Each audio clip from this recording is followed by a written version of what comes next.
Can't believe I misspelled the go live message. I'm a fool. I'm a fool and a dummy. Yeah. Hello, mine.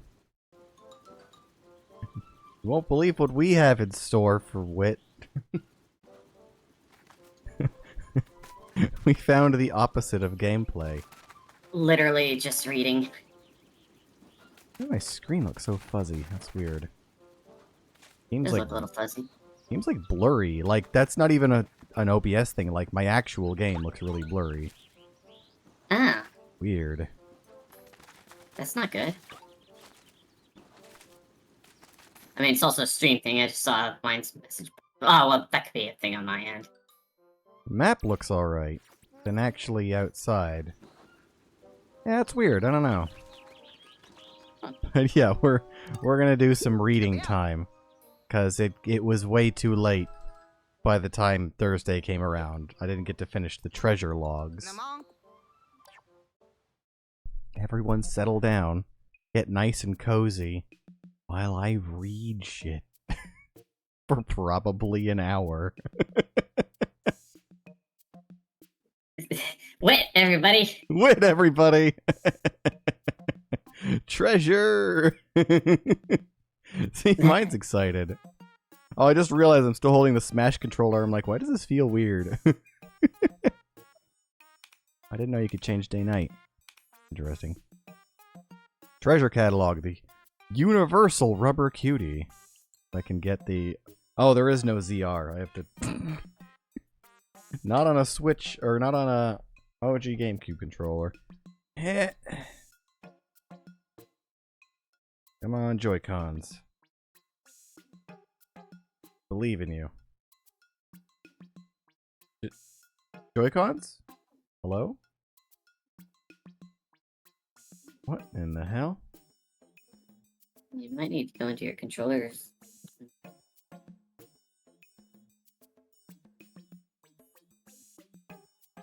Fix that. What in the hell?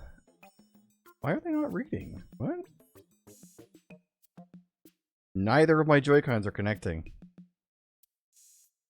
Is it because it's Wit Day that technical difficulties are happening? Probably. That's usually only happens during brain. Yeah. So it took a capture, Meanwhile- but the controls aren't... I'm going on strike. They've unionized. This is so weird. Okay, those buttons work. And I unplug it. Now it connects. Okay, that was very strange.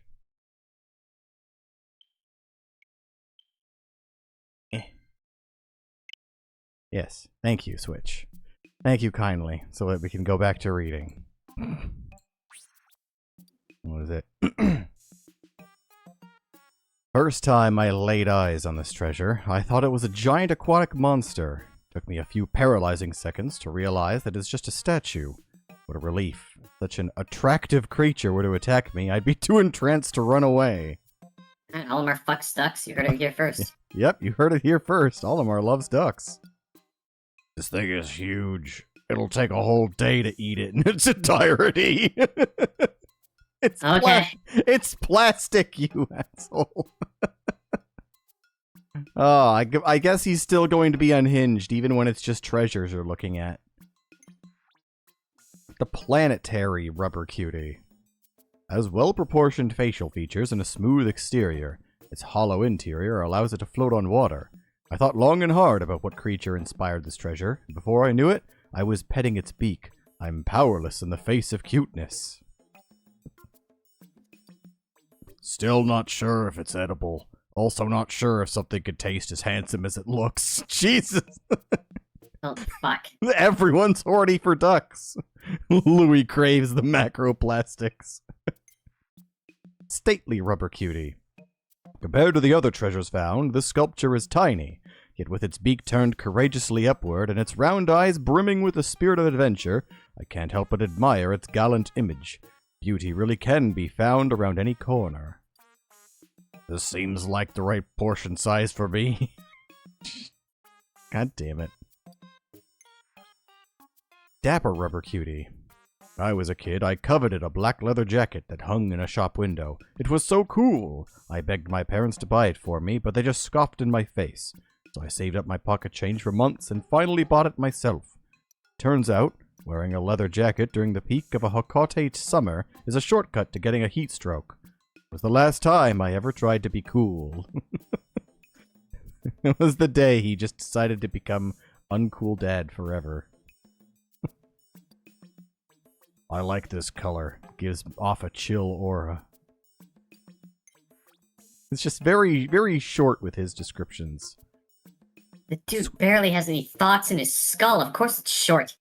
Just a few neurons bouncing around that involve eating everything.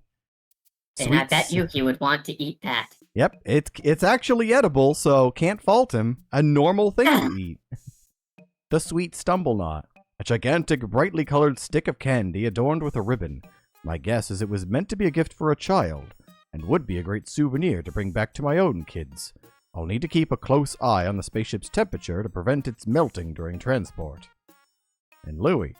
Licking it is fun, but it tastes much better if you bite right into it. He can't be normal. He's not able to be normal. The Sweet Torrent. I hear this item was discovered in a bright and open area, unlike other caves I've encountered. What's more, it was presented on a large silver plate. I wonder why it was there. Is it a form of entertainment for visiting guests? Or maybe we are the guests? It's near impossible to eat this without losing a drop of cream in the process. A challenge I gladly accept. Dude's passionate about cream. He loves his cream. Chewing ice discussions going on in chat. The deceptive snack, which I still don't know what the hell it is. It looks like it looks like just like a ginger snap, but for some reason there's seaweed on it. I don't know what the hell it is. It's sweet, but not too sweet. Salty, but not overly so. It tastes like something a more refined palate would appreciate. Perhaps belonging to someone whose tastes were developed over the course of many years. A crunchy and uncomplicated treat. Lacks skin. 0 out of 10. Cookie of nibbled circles. Stealing a bite of food before it's been served is quite rude, but I understand the impulse. My son and I are always waiting outside the kitchen, itching to try whatever my wife's been cooking. Thankfully, she finds it charming, or we'd have to curtail the habit. If the missing part is out there somewhere, I will find it, and then I will eat it too. 0 out of 10 needs more skin to peel. Cookie of Prosperity. This pattern always reminds me of our family game nights. We like to play board games, but it would be even more enjoyable if we could eat the boards after. I was curious to know if the flavor was as playful as the design, so I took a bite. Tastes normal. It's like an optical illusion. If I keep alternating bites by color, would I ever make it to the last morsel? Yes. Yes, you would. A vanishing cookie. Sweets don't simply disappear of their own accord. There has to be some sort of scientific explanation. To test my theory, I've laid out the cookies and I am waiting. Normally, I'd have given in to my urge to eat them, but I must stay strong. There's something about this flavor that makes it impossible to stop eating. Not that I've tried very hard. Of course not. Love's Fortune Cookie. Before we got married, my wife took a compatibility test to assess our relationship. It was for a laugh, but we got 120%, indicating we would be eternally happy together. I don't really believe in all that fortune-telling stuff, but that test got it right. There's only one way to eat this. First, lick up the jam. Then, eat the buttery petals until all that remains are crumbs. Then, eat the crumbs. Olimar is such a family man. Half of his messages are always talking about how much he loves his family. Party container. Hmm? So you get a face full of wholesome before you're slapped upside the head by Louis shit. Every time. It's just be like, oh, that's a nice little note there, Olimar. And then Louis comes in, just bulldozing through. In my line of work, encountering tough situations and feeling like your life is in danger is all a part of the job. But something about this cookie makes me feel like I have the strength to make it through. Like I have an extra heart if my first one runs out. I get it. If you break it in half first, it's much easier to eat. Jesus. It's like everyone's going about, Zelda and love metaphors, and Louis just like, rip it in half. The jiggle jiggle. Children are fascinating by jiggling objects like this. I know my kids would lose their minds if they encounter this gelatinous tower. I consider myself a mature adult, and even I'm fighting the urge to climb to the top of this jiggling hill. Creamy base is delectable, but alternate each bite with the brown topping for a more savory experience. A normal comment. You'll love to see it. The SS Berry. At our wedding, our friends gave my wife and me a spaceship-shaped cake that looked a lot like this one. It wasn't as big, but it resonated with my dreams of exploring space. Of course, my dreams are slightly different now, but I'm happy I still have my wife by my side. Very filling! Thank you for that, Louis. Very informative. Very informative. SS Peppermint. One whiff of this brings me back to the long days of summer, eating ice cream with my kids. This fragrance smells like their favorite flavor, bright and refreshing. At first, I didn't want to try it, but my children insisted. Now it's my favorite ice cream flavor, too. Strange way to serve toothpaste. So Louis not a mint guy, then. Unless it's implying that Louis prefers to eat toothpaste. Not impossible. SS Chocolate. My wife and I have been together for a long while, but our relationship has never been as perfectly poised as this cake.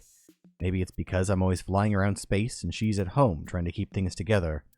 We really are due for a date night. A touch of bitterness makes it that much easier to eat. Fresh out the tube! Fresh out of the tube. Louis like, crack open a fresh one with the boys, opens up toothpaste tube. Dear God. just And for some reason, I thought that's what his thing was actually talking about, and I look over, it's a cookie. God. He's just eating it like Cheese Whiz. The Unbreakable Promise. Can't eat this one, Louis. It's a common practice to present an expensive gift to your intended when you propose. I didn't have the means to do so when my wife and I became engaged, but I've always regretted that fact. But at least I still love her as much as I did then. He did eat a robot, that's true. Louis did absolutely eat a robot. My guess is that because rings are expensive, he's going to talk about how he could use it to buy more food. I slipped myself right under the metal archway and took a nice cozy nap. Fair enough, I wasn't expecting that. I hit Olimar over the head with a brick and stole his wedding ring to sell for crack money. And then I ate his wife.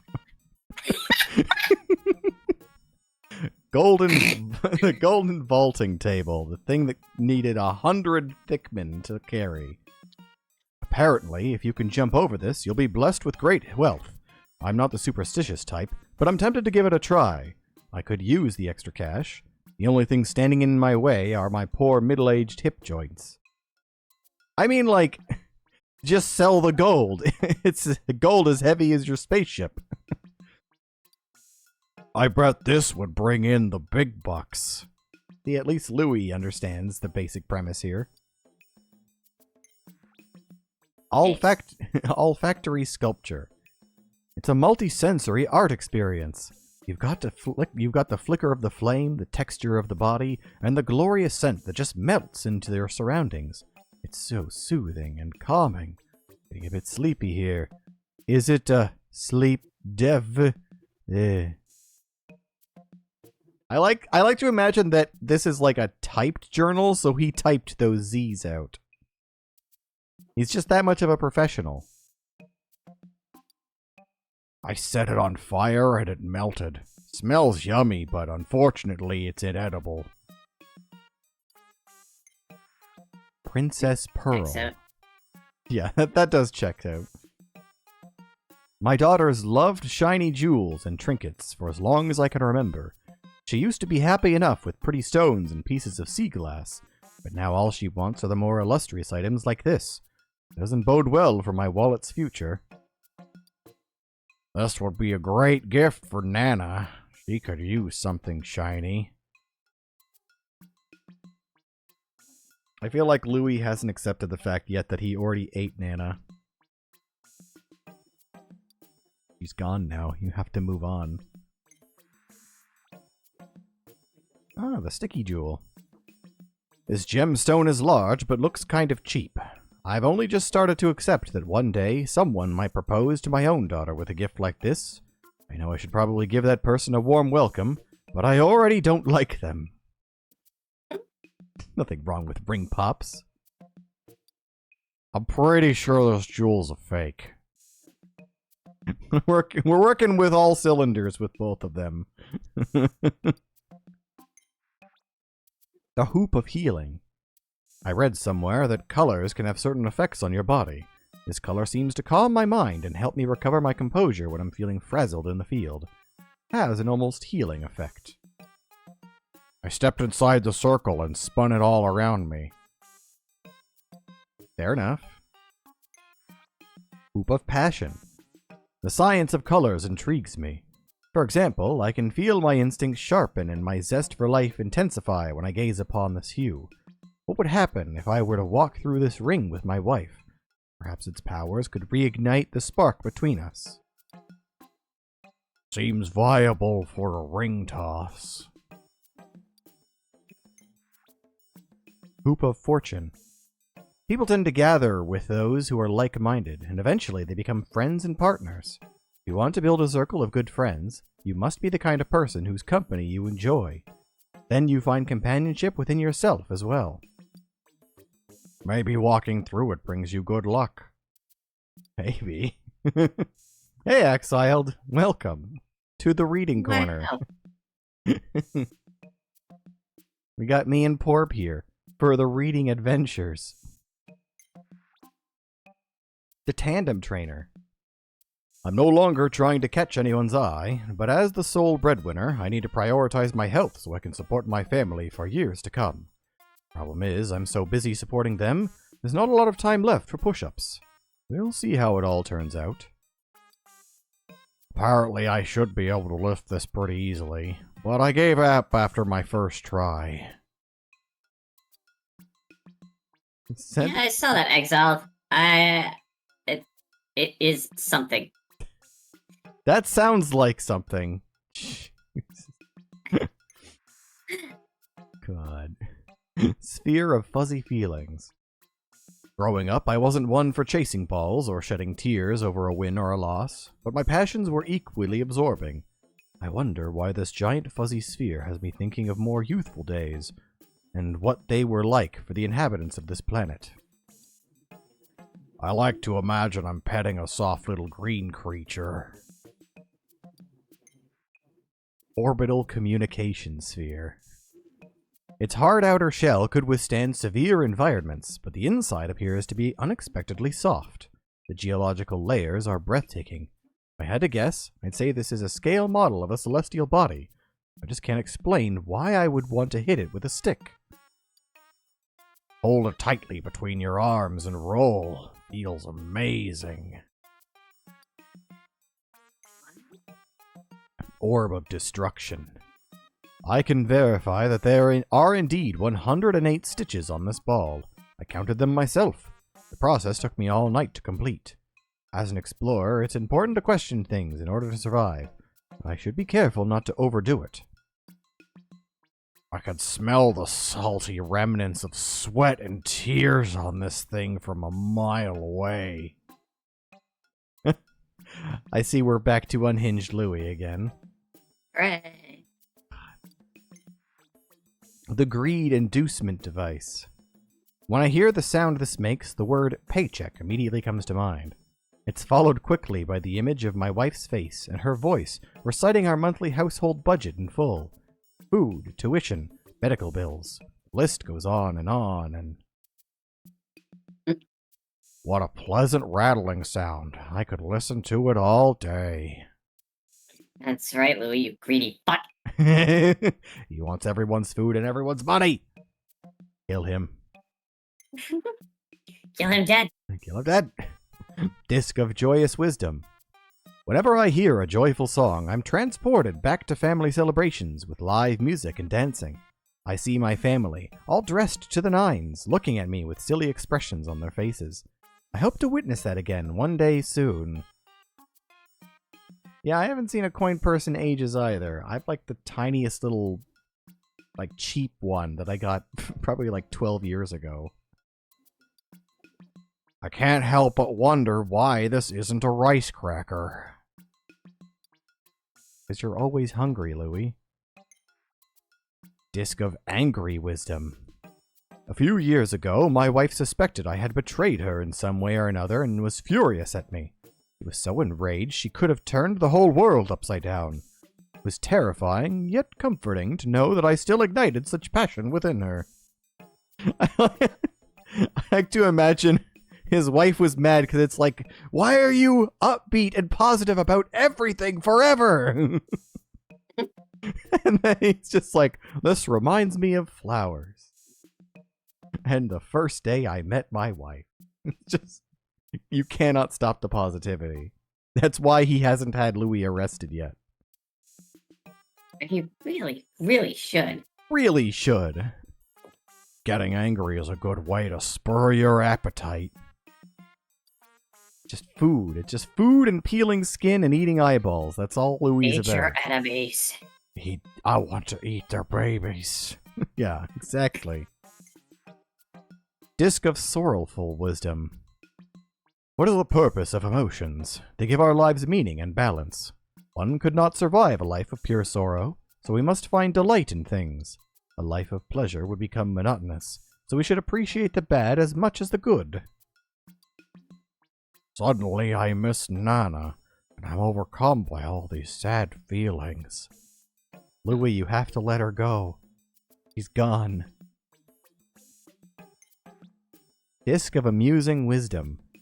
I may not be the most graceful dancer, but who really cares?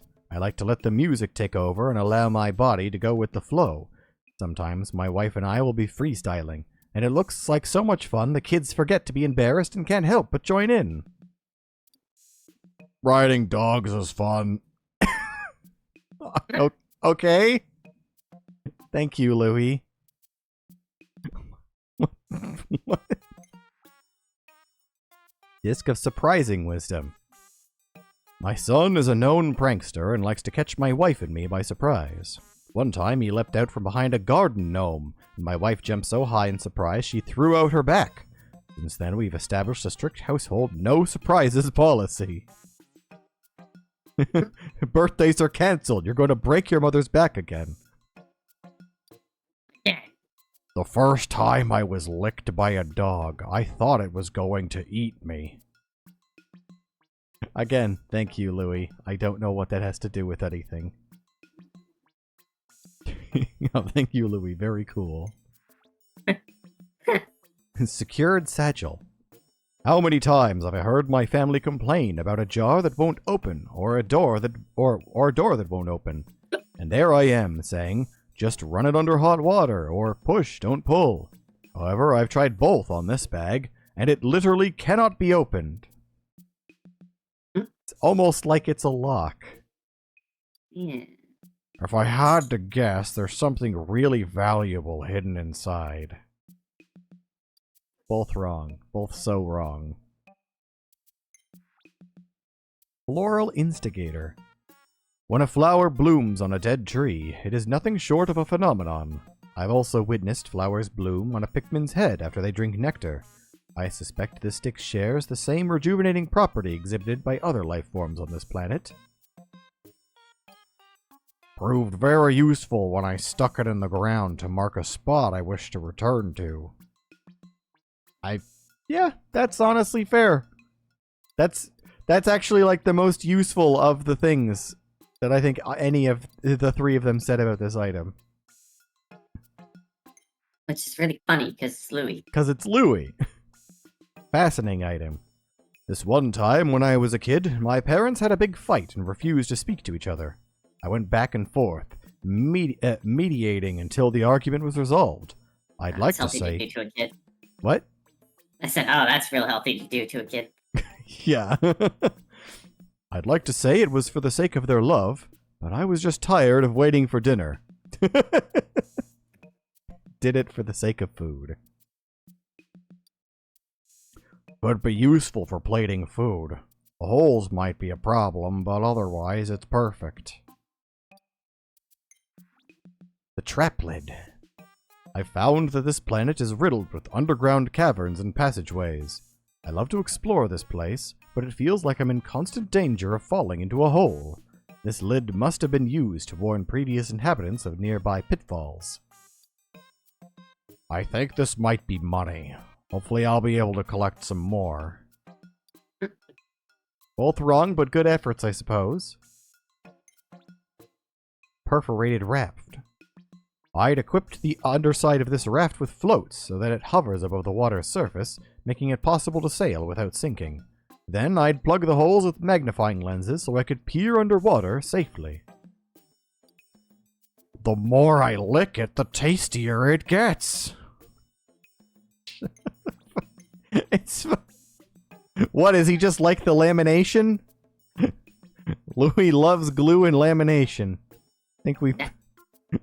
robot bits. Oil. He's killed his taste buds if he had them to begin with. Ah, the gift of friendship. The lovely patina on this piece is evidence of a deep bond between this dog and its companion. A dog never truly forgets their owner, and an owner will remember their dog for life. Eternal truths such as this transcend all times and galaxies. The spikes give it that extra something. I bet this dog was a comfy form of transport. Louis is a mistake of nature. Oh god, we have to go through all the memory fragments. I forgot about that series. Memory fragment top left. The vastness of space and the unknown it contains is an unsolvable puzzle. At the start of each voyage, I set out to unravel every mystery and discover great truths, but I always find myself returning with more questions than answers. Nana always told me you should build something from the outside in. Memory fragment, top-ish. At Hockatate Freight, yeah, that's what I was saying, like, there's so many of these. We often divide up our cargo in order to use the ship's space more efficiently. Big companies have huge transporters to fill up, but that also means a lot less flexibility. They're still filling up their gigantic ships while we're out making deliveries. Reminds me of a meal I had once. Now I'm drooling. How? Louis, how though? It's just a brown square. There's nothing on the picture. Memory fragment, top, probably? As a boy, I would spend days drawing elaborate treasure maps. The buried treasure may have been junk to most, but to me it was precious. Is this a fragment of a treasure map? I doubt it, but the subject of this drawing was probably a treasure to the artist. Soup. At least, it looks like soup. Again, Louis, it's just brown. I don't know what to tell you, bud. Many things are brown. Many things are brown. Memory fragment, top right. I understand the instinct to hide something precious to you, though the word protect is probably more apt. I feel similarly about my family. I do everything in my power to give them a safe, happy life. It's a simple desire, but it motivates me to carry on. Wouldn't have to hit your head on an edge as sharp as this. Or wouldn't want to hit your head. Alright, fair enough. Memory fragment, left edge. This looks just like the kind of pictures you get when you let a kid play with a camera. Blurry and too close up to see anything. I deleted all those pictures my kids took to free up memory space. But now I wish I hadn't. Imperfect memories can be the most precious. I'm getting strong chocolate vibes. Wrong again, Louis. Memory fragment, center left. Dog. This makes me think of my dog, Bulby, back at home. I'm away for work quite a bit, so we've gone long periods without seeing each other. Yet every time I come home, he treats me as if I never left. He may be the wisest and most loving member of the family. Reminds does me... he have a really poor marriage or something? No, he has a really good one. Canonically, yeah, canonically his marriage is like really, like really happy. It's just that Olimar just seems to love everything related to his family. Reminds me of a dog. I'd like to take it for a ride. Memory fragment, center right, more dog. This unknown organism bears a strong resemblance to the dogs on my planet. I'm amazed that such a similar species could exist in the far reaches of outer space. I've heard that organic components can travel through space on meteorites and comets. Perhaps there could be a connection between my planet and this one? Yes, dogs arriving by asteroid. That's the solution. Looks a lot like a dog. I'm not sure how comfortable it would be to ride. Does Louis know that dogs exist other than just being riding mounts? I don't think he does. It's doubtful. Memory fragment, right edge. Literally just yellow. How is this Olimar's longest puzzle journal entry? It's just a yellow brick. As a young boy, I collected rocks and shiny objects that I held quite dear. My parents always wanted me to get rid of them, but I refused. I can't even remember where I found them all. I probably picked up most of them right in our own backyard. I'm still not sure why I was so attached to a bunch of gravel, but they shone like diamonds to me. No idea what this is. It is definitely inedible. I love that. I think Olimar just had a stroke there, just saw this yellow nothing, and then just immediately thought of rocks. Shiny rocks. Little shiny rocks. Louis travels only by riding dogs, even in space. Somehow. Memory fragment, bottom left. As a child, there were many times I'd come across something unknown to me and intuitively investigate without hesitation. It worked out well for me, I believe. As an adult, I often overthink matters, so maybe I need to recapture that daring spirit of my youth. Licked it, but it didn't give a lot of flavor. Guess it's not a cracker. Memory fragment, bottom-ish. Why are things the way they are? Answer can be surprisingly simple. For example, my kids will often dismantle a clock or a chair, or tear up a piece of bread just because they can. Maybe there's no significant reason that this picture is in pieces either. If I fit my head into one of the little openings, felt better than expected. He's got a weird shaped head, Louis. He does have a weird shaped head, that is very true. Memory fragment, bottom probably? That little bump at the end makes this look like it has a nose. Noses make me think of my son when he was a baby. He'd often forget my face after I'd been gone for long stints at work and cry when I got home. But once he knew the distinctive shape of my nose, he recognized me right away. I fit my head into one of the little openings. It was underwhelming.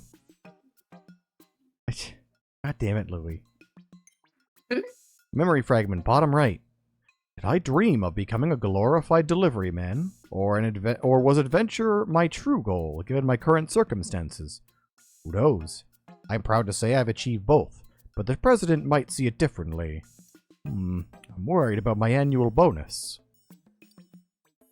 Hold on to one of the nubs and swing to create a gentle breeze. Condensed sunshine. We're past the puzzle pieces. This scent is dangerously sweet and brings to mind concentrated memories of my wife's adorable smile. One can't subsist on sweetness alone.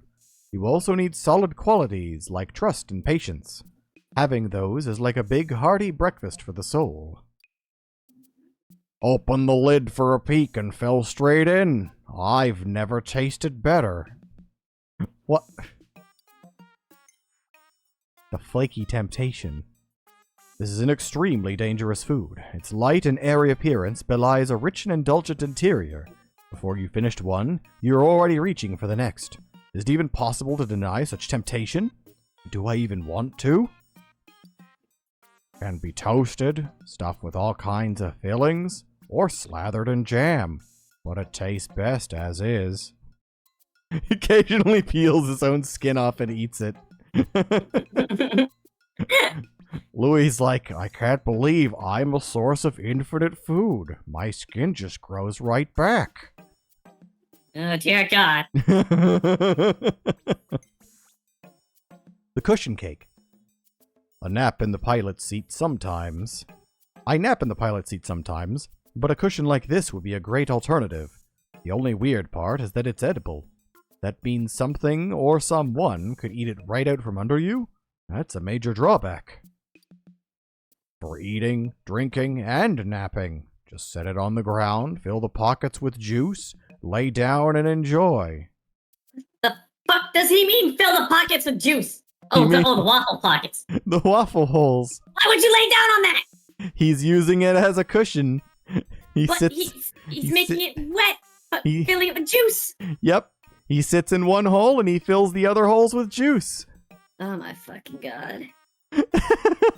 Louis, a travesty even to waffles. He enjoys being sticky. Yep, not untrue. Puzzle snack. Its shape is mesmerizing. I only wish I could understand how it was sculpted. The more I think about it, the hungrier I get. Thankfully, the salty and sweet pillowy interior is as re-energizing as it is delicious. But then I start thinking again, and the cycle continues. Slightly salty. Dip in something sweet to enhance the flavor. The sphere of desire. There's nothing in the universe more interesting than the universe itself. A curious and inquisitive mind will never be satisfied, no matter how much you explore. I hope I feel this way as long as I can. It's important to stay interested in your work. I'll save this to drop in a hole sometime. I mean, he's at least in the ballpark. Sphere of family. It's often said that you don't realize how much your parents have done for you until it's too late to thank them. I try to show my gratitude and keep in touch as much as I can with video calls. But as soon as my kids pop on screen, my parents forget I'm there. I like how round and smooth it is. I can't stop touching it. Sphere of heart. I know it's impossible to read minds, but I am particularly clueless when it comes to relationships. When we first started dating, my wife was gracious enough to explain how she felt in great detail. I'm still awkward, but any social skills I do have are thanks to her. I'd like to have a whole collection of balls like these. They'd look so nice all lined up. The sphere of beginnings. I've never minded having to start over or pick up my life at the flip of a switch. My environment and those in my social circle might change, but as long as I have my family with me, I'll still be me. They always called me out when I'm acting totally weird. Fun to roll. The sphere of vitality.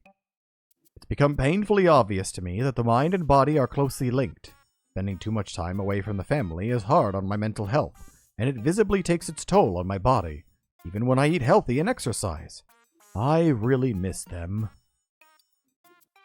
Makes the most exhilarating sound when it knocks into something. A sphere of calm. It just occurred to me that I haven't had a checkup in... I'm embarrassed to say how long. You're supposed to do it once a year, but I keep putting it off. Lately, my elbow's been making an odd clicking sound every time I move it. I should get it checked out, eventually. Would make a nice gift for Nana. She likes pretty things like this. Fear of good fortune. Getting lost in space is as good as a death sentence. The newest ships have technology that can locate the closest planet and initiate an emergency landing. Yet they still haven't built a navigation system that can detect and avoid incoming meteorites and space trash. I feel like they probably should if you're going between planets. That seems like the first thing you'd want. Outside of, like, air. Would I just stand and balance on the ball, or would I just fall? I must find out. I don't even know what lol donk +1 is.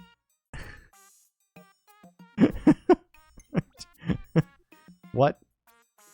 Sphere of trust. It's easy to lose someone's trust, despite the fact it takes so long to build it in the first place. But once you have that trust and support, it's much easier to achieve your goals. I'd rather be able to count on someone I can trust than leave it up to chance. Just looks cool, but totally doesn't know it.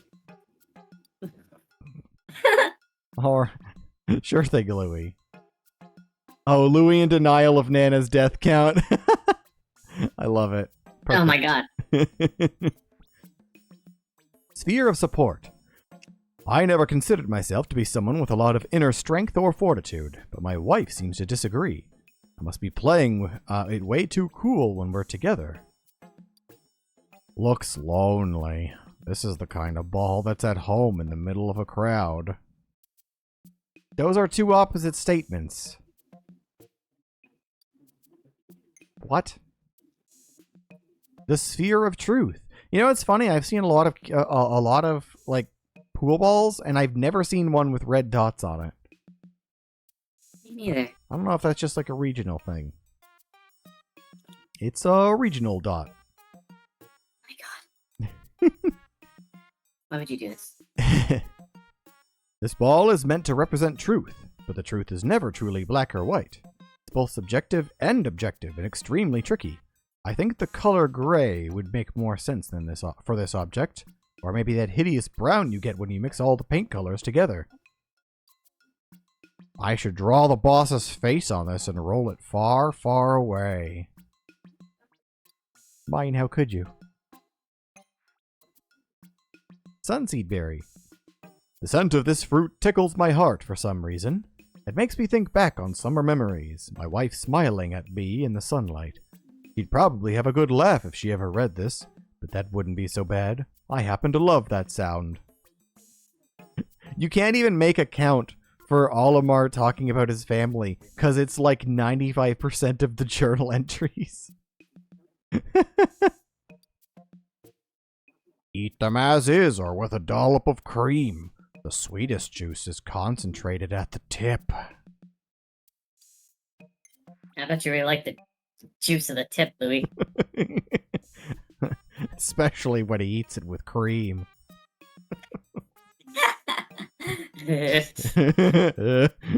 Cupid's grenade. I don't want to count that to be extremely long. The only long count that mine doesn't want to do.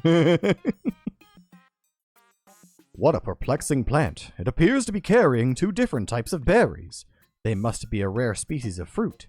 Both have odd traits. One seems to be a suppressant, while the other is a stimulant. It's not easy to tell which is which. The balance between sweet and sour is almost addictive. I always want just one more bite.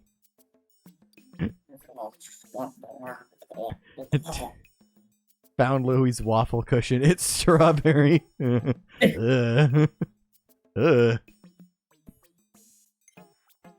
The searing acid shock. In my youth, I used to power through long night shifts by sucking on sour fruit candy. It somehow energized me and kept me wide awake. Couldn't do that now, even with candy. But it's an example of how sometimes things turning sour can work out for the best. My face scrunches up into a little prune every time I eat this fruit, just like Nana's does. Might be genetic. The Velvety Dream Drop. When my first child was born, my wife and I would sit outside in the warm spring weather and take turns rocking him in our arms. Those days were filled with endless joy. The sunlight bouncing off his downy hair looked just like this. Whenever I dig into one of these and it's full of big seeds, it feels like nature's pulling another classic bait and switch. For Louis, anyways. That piece of shit. Astringent clump. The night after I ate this fruit, I had a dream in which I saw lots of them growing, clustered together on a tree. If I were to grow and harvest that many, we'd never run out of food. I suppose we won't know what's possible until I plant the first seed. Perfect for the moments when all that will satisfy you is a mouthful of bitterness. Jesus Christ, Louis. The Wayward Moon. Picking the right get-well-soon gift is notoriously tricky. You're supposed to choose something you think the recipient would enjoy and ignore your own preferences. That's easier said than done. When I can't think of anything good, I usually default to some sort of fruit, or food like this fruit. I know I'm always hungry when I'm sick. Your house has a tree in the backyard with the real-world fruit, like the Dream Drop. Ah. I don't actually know what fruit that is, honestly, by looking at it. It's like either you know immediately because you've eaten or seen them, or you haven't seen them and who the hell knows. A loquate. I don't know what that would even taste like. Loquate delicious. Scoop out the flesh and pour syrup in the shell to make a pool. Add fruit back into the syrup and marinate for at least an hour. And dive into the sticky juices and devour. It's both a snack and a workout. Confirming once again, Louis loves being sticky. Why does he enjoy being sticky? I don't know, mine. I wish I knew. The Lesser Mock Bottom. One whiff of this fruit will have your mouth watering, but the taste itself is sour and slightly disappointing. However, you can't let results like this keep you from trying new things. No greater quality than an adventurous spirit. Cut the fruit into smaller pieces and crush, squeezing out the juice. Add gelatin to the juice. Pour into molds and refrigerate for half a day. Remove jellies from mold and devour. The Mock Bottom. Extremely sweet. Almost too sweet. The flavor makes you feel drowsy with joy, and you want to soak in those joyful juices forever and ever. I may need to limit my intake when it comes to this fruit. To enjoy this fruit, all you need to do is take a big bite and let its sweet juices flood your taste buds. Oh. Hi, Pyro. Welcome to the reading hour with Porp and I. Oh boy. Oh, Louis almost sounds onto something with the Leckerma. Sometimes Louis says normal things that might actually be okay, but most of it is unhinged and more metal and glue eating. There's a lot of glue eating. So much glue eating. Pyro's excited. Hello, Pyro. Dawn Pustules. This fruit comes in bunches, so you can keep eating them and never run out. A single berry satisfies my appetite, but I'm grateful to live in a universe which such natural abundance. I mean, it would be pretty great if grapes were like the size of a person. Could you imagine? Don't waste your time peeling these. The texture of the fruit is soft and plump, but the skin adds a nice crunch. The dusk pustules. I've noticed that the skin contains a substance with antioxidant properties. That's probably why I feel so fresh and invigorated after I eat one. I wonder how I'd feel after eating two. Yeah, the one skin he won't peel. That one he eats right. As he do. If eating these raw, you'll want to remove the skin to avoid a bitter aftertaste. To make a juice, leave skins on and mash the fruit with your feet. Great for working out pent-up aggression, which I'm full of. The Crimson Banquet. I look at this fruit and I am instantly overcome by the urge to split it into a million pieces.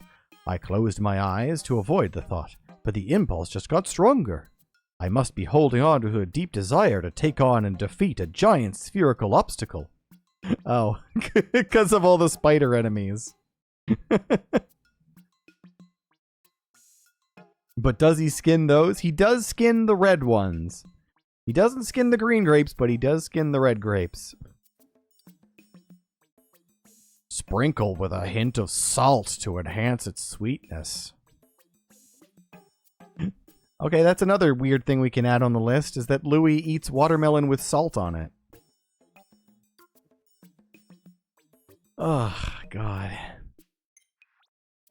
The Juicy Gaggle. Numerous pockets of juice clustered around a hollow interior, much like memories, both sweet and sour, that burst with meaning, yet still cannot fill that empty place in one's heart. Gazing upon this fruit always fills me with regret. That one works in a weird way. Ben, shut up. I'm not agreeing with that. I refuse. I refuse to accept this, and I'm going to say it's bad on principle.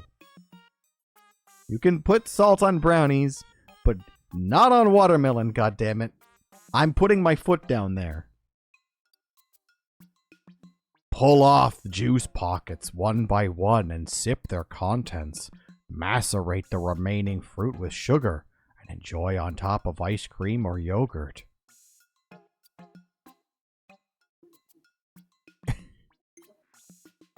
See, Ben, you're still saying it. You're still saying the thing that I've said is objectively terrible. I refuse. Keeping Ben away from watermelons. I'm keeping this in mind. The Zest Bomb. Seems to be a citrus lump, but younger and very green. Inexperience is usually perceived as a weakness, but its power should not be underestimated. Many an organization has been improved by a newcomer's creative and untamed energy. Squeeze the juice over fish or meat if you want to diffuse their odor. I hear people do salt with limes for, like, alcoholic drinks. Think that's a thing? Margaritas? I don't know, I don't drink. Delectable Bouquet. While observing the plant bear fruit, I was unable to work out where and when the flowers bloomed. I was so frustrated, I couldn't figure out basic botany, but all those annoying feelings faded away as soon as I bit into the fruit's sweet flesh. Not just a snack, but a cleansing opportunity for your whole body. Try them dried for a truly chewy treat. Limes are actual black magic in cooking. It is weird that in some of Louis' entries he mentioned, like, you know, add lime to a dish when they don't know what a lime is because they call it like a zest bomb. So, like, what the hell are limes on their planet then?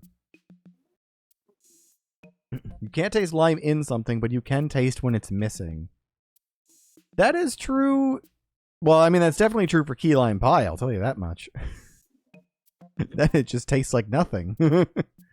I can't think of many recipes, though, that I've actually used lime in, other than, like, strictly just desserts, where it's, like, the main attraction, so to speak.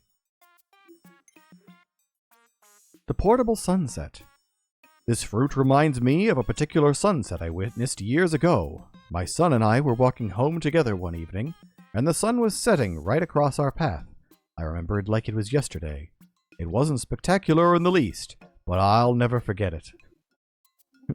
Olimar, you remember literally every moment in your family life like it was yesterday. It takes forever to ripen and only a few seconds to eat. One of life's greatest tragedies. The tremendous sniffer. There's an elegance about this fruit. Its graceful curves and subtle flavor bring to mind images of ornate ballrooms, overflowering with cultured guests and blossoming flowers. Simple act of eating it makes me feel a little fancier. Smells divine. Gently press the flesh near the stem to determine ripeness. If it's soft, then it's ready to eat. If it's still hard, then you'll have to exercise some patience. Oh, pears. The crunchy deluge. This fruit has a high water content, and its skin is so thin you can bite right through it. It'd be the most perfect snack to keep in your pack on a long hike through the desert. Only it didn't bruise so easily. Actually not sure what this one is either. Or is it an apple? It might be some kind of, some breed of apple. Hard to tell. I consider this more of a drink than a fruit. The disguised delicacy. The fruit on this planet is astonishingly large. If we could cultivate these ample fruits on Hakatate, nobody would ever go home hungry again. Sadly, I don't know anything about agriculture. Maybe I should have listened to my wife when she told me to do the yard work. The black seeds are a delight and have a satisfyingly grainy mouthfeel, but I don't recommend eating the fuzzy exterior. Kiwi does make for a good snack, that is true. We got those a couple times, just randomly bought kiwis at the store for snacks. I cut them up and put them on fruit pies. Crunchy Deluge is an Asian pear. Interesting. Like the bastard child of an apple and a pear. Huh. Interesting. Wondering like how moist they must be, that all three of them described how moist it is. The blonde imposter. My wife went through a phase where all she talked about was Pikmin and its nutritious value. She charted Pikmin U percentages, and then there was A and P. I never really understood what she was talking about, but she was so passionate about it I couldn't help but listen. I bet she'd really like to try this fruit. It has fewer seeds and tastes a hint sweeter than its green counterpart. They are pretty tasty. I wouldn't mind trying one someday. The Merciless Extractor. When I look at the company president, I can't see myself climbing the corporate ladder. To be a manager, it seems like you've also got to be an inhuman, heartless villain. These traits allow them to squeeze their dedicated workers without mercy and still sleep at night. I feel that same merciless cruelty radiating from this metallic altar. Wonder if it was once used for dark, unspeakable ceremonies. Or perhaps it was once the desk of a corporate boss. We'll never know. Used for extracting fruit juices, but could serve as a cup if necessary. In the weird flip of things, Louis is the most normal of the people to comment on this. Literally just pointing out, yeah, it's just a juicer. The citrus lump. This fruit is so shiny and round, it reminds me of a beach ball whenever I see it. Yet it's so yummy, I can't help but get cravings for it and end up eating it all the time. The only drawback is I'm constantly disappointed that I'm not on vacation. Yeah, out of clean cups, let me get the juicer. Struggle life. Don't throw away all that stringy white stuff. It's full of nutrients and adds excellent texture to a smoothie. You heard Louis, savior of the stringy white stuff. The face wrinkler. The love between my wife and I has been captured in all sorts of romantic memories, as sweet and sour as this fruit. It's fun to return to those memories and feel what I felt then. Sometimes I wonder how my kids will feel the first time they fall in love. I do wonder if you have a slight point about his family life, that it's just like, he remembers the sweet and sour, but it's like, that's a lemon, that's just all sour. Who here can just eat a lemon and enjoy it? Not, it would depend on if I had one of those weird tablet things that makes everything taste sweet. Remember when we tried that, Porb? Yes, we were drinking fucking raw lemon juice that we just juiced. Yeah. Like, we took one of those tablets, juiced a raw lemon, and tried drinking the juice, and not only was it sweet, it tasted like lemonade that someone had put way, way too much sugar into. Absolutely, like, blew my mind how insane that was. Too sour to eat on its own, but squeeze the juice over fried chicken to add a refreshing hint of flavor. Well, that I've heard of, but I've never tried it. I don't think so, anyways. The Pucked Airhead. Some people may like to peel this fruit from the top, but I prefer to attack it from the bottom instead. Whenever I go from the top, I get this tingly feeling around my belly button. I find it very unnerving. I guess Olimar's an outie. Didn't know we needed to know that, but I guess we do now. Save the peel and use it to add a citrusy aroma to your bath. Drop it in the warm water and relax. Technically is a weird niche thing that some people do, but yes. Yeah, Ben, give it a try. Put a little lemon on it. The Insect Condo. This fruit could be hiding more than a tasty interior. On more than a few occasions, I've found bugs munching their way through the sweet flesh, presumably enjoying a snack of their own. How funny to think that I share the same taste in fruit as a worm. Crispy yet juicy, light yet hearty. Always check for worms before taking a big bite. If you find one, it's a sign of good luck. Is it? The Dapper Blob. Don't ask me how I know, but if you draw a face on this fruit, it bears an uncanny resemblance to my wife wearing a hat. It even emits the same stylish and judgmental aura. Funny how the doodled version of her is as intimidating as the real thing. Jesus.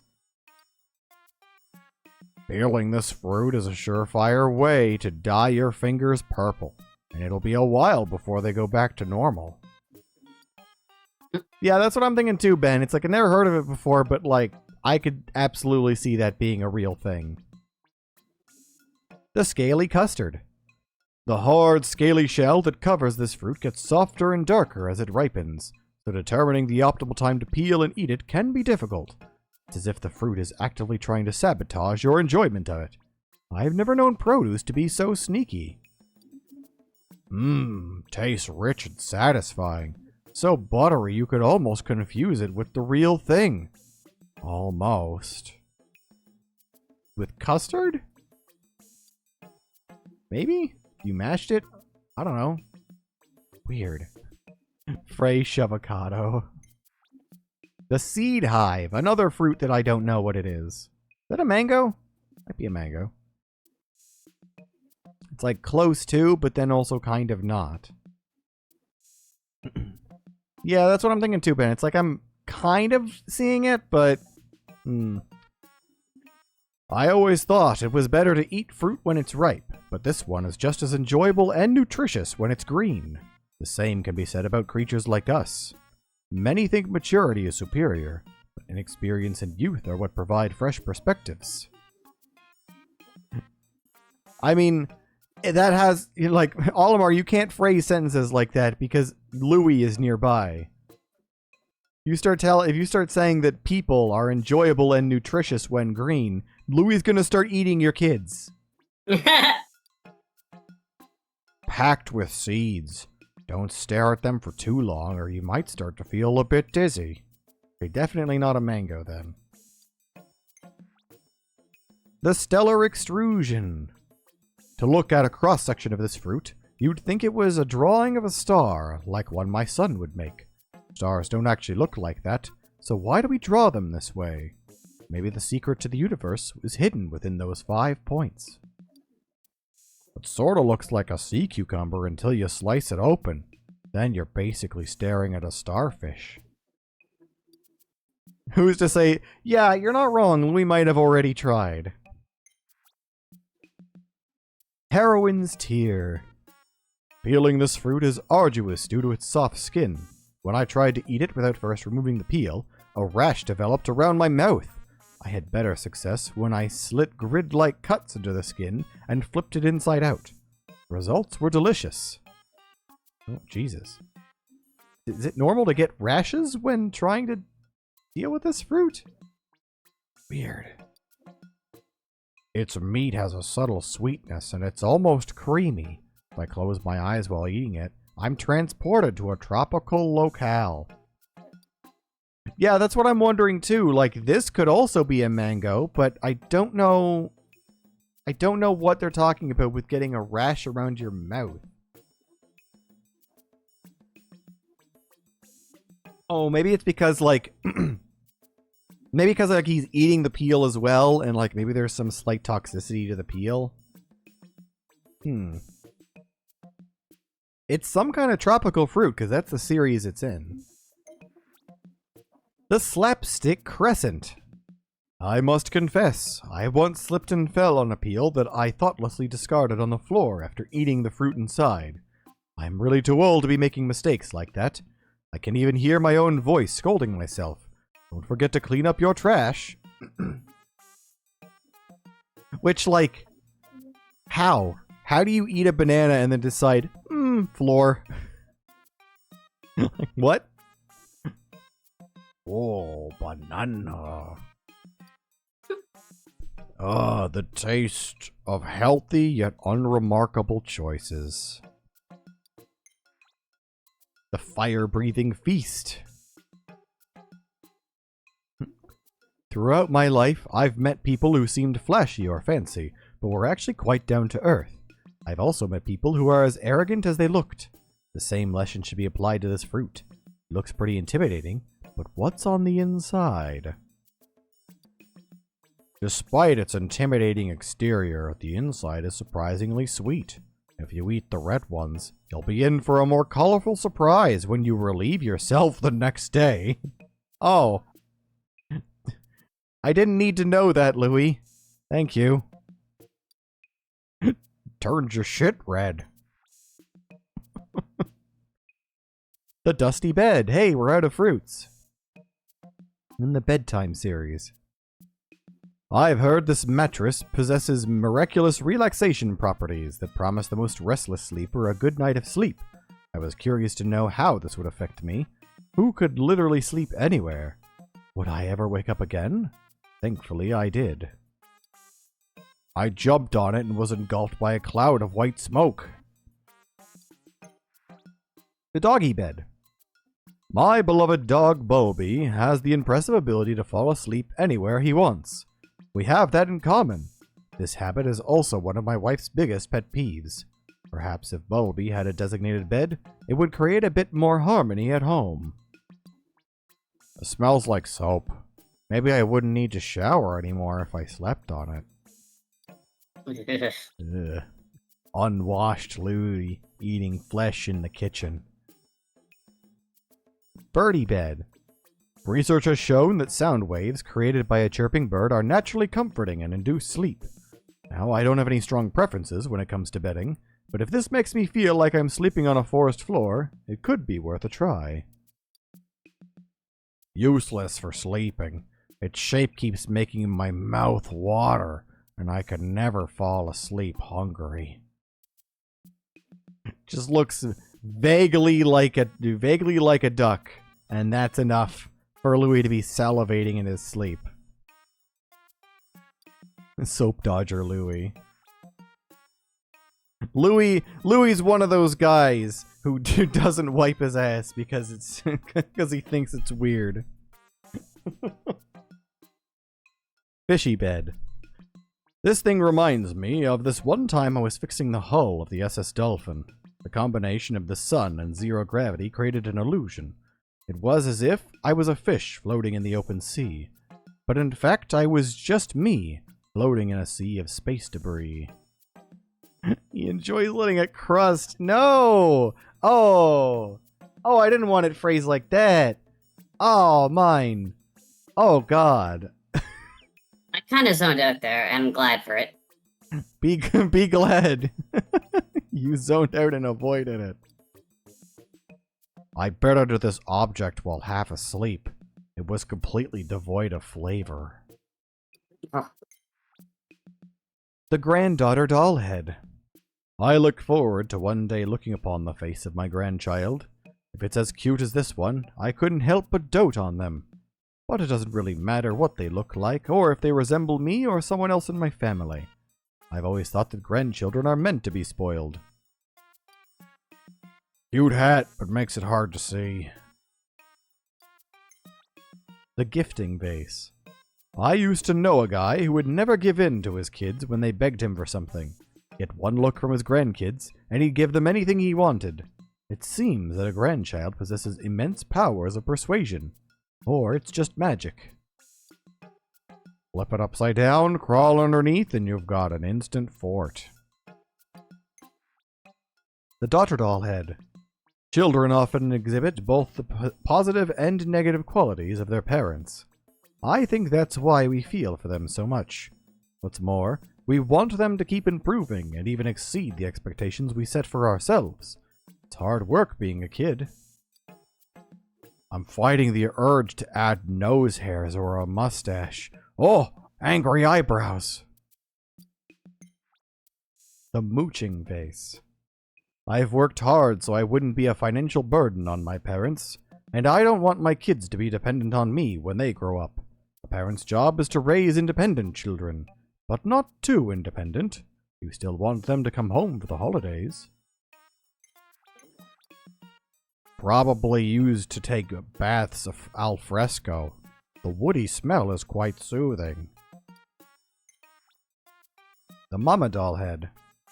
As a parent, you need to be able to hide some emotions from your children. It's harder than you think. I remember telling my parents about my career goals and seeing the disappointment in their eyes. It hurt, but I'm glad it didn't pull me off the path. If I put my head on this, I look just like Nana. Oh, Louie. Empty vase. Once you have children, money starts disappearing faster than you can save it.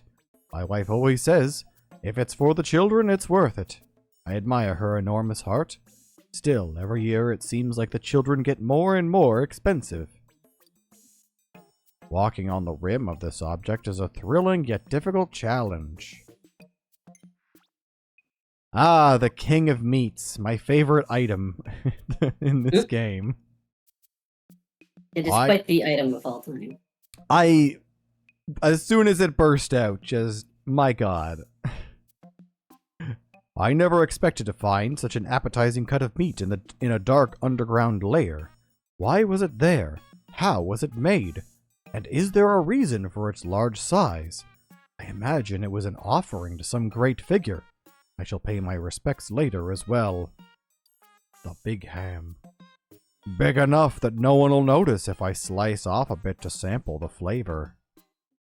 Louis, people would notice if you sliced off some, because you take half the thing.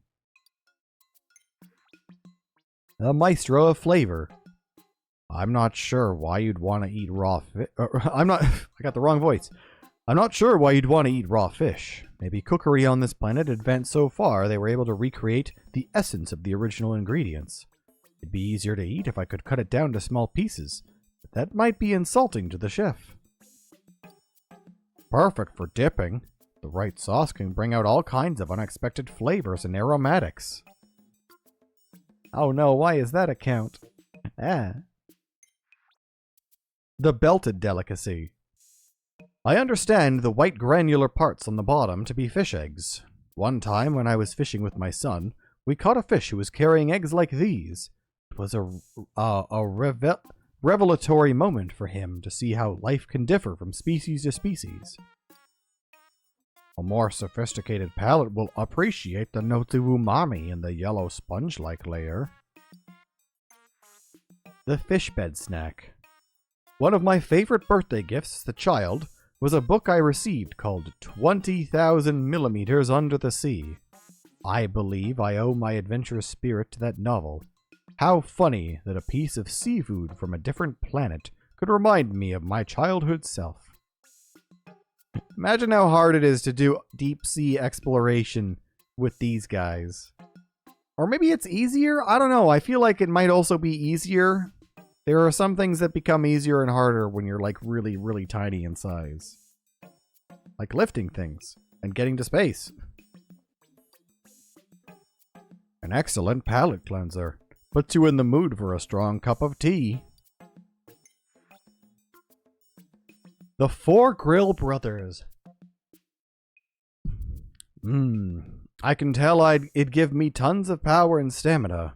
I'm not athletic, but if I ate this whole thing, I'm sure I'd work for 3 days straight without a wink of sleep. Now that I think about it, I don't want the president to hear about this and get any ideas. An unpredictable culinary experience. It's up to the eater to decide which part to eat first.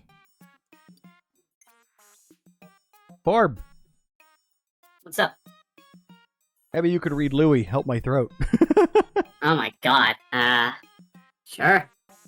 I think you could do a funny Louis voice. Do you think so? Because it wouldn't be much different than yours, but higher pitched. That might be part of it.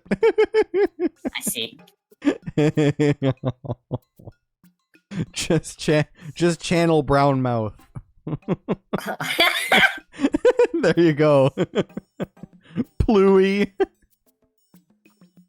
My taste in music is highly refined, but my wife and kids have no taste at all. For example, when I ask my family if they want to go out for karaoke, they twist their faces and give me a nasty look. They don't know what they're missing. At first, I mistook it for a giant crab. My stomach growls every time I tap it. This was already an amazing idea. So wonderfully unhinged. Oh, God. Spouse alert. Sometimes I miss my carefree bachelor days. Once you have a family, those days are history. I like spending time with my wife, but sometimes I just want to be alone. Got a bit of fruit. Oh, looks like there's some kind of seed on the inside. Oh, but the husk is an edible.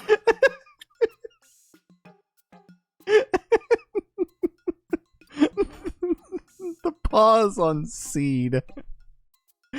You asked for this!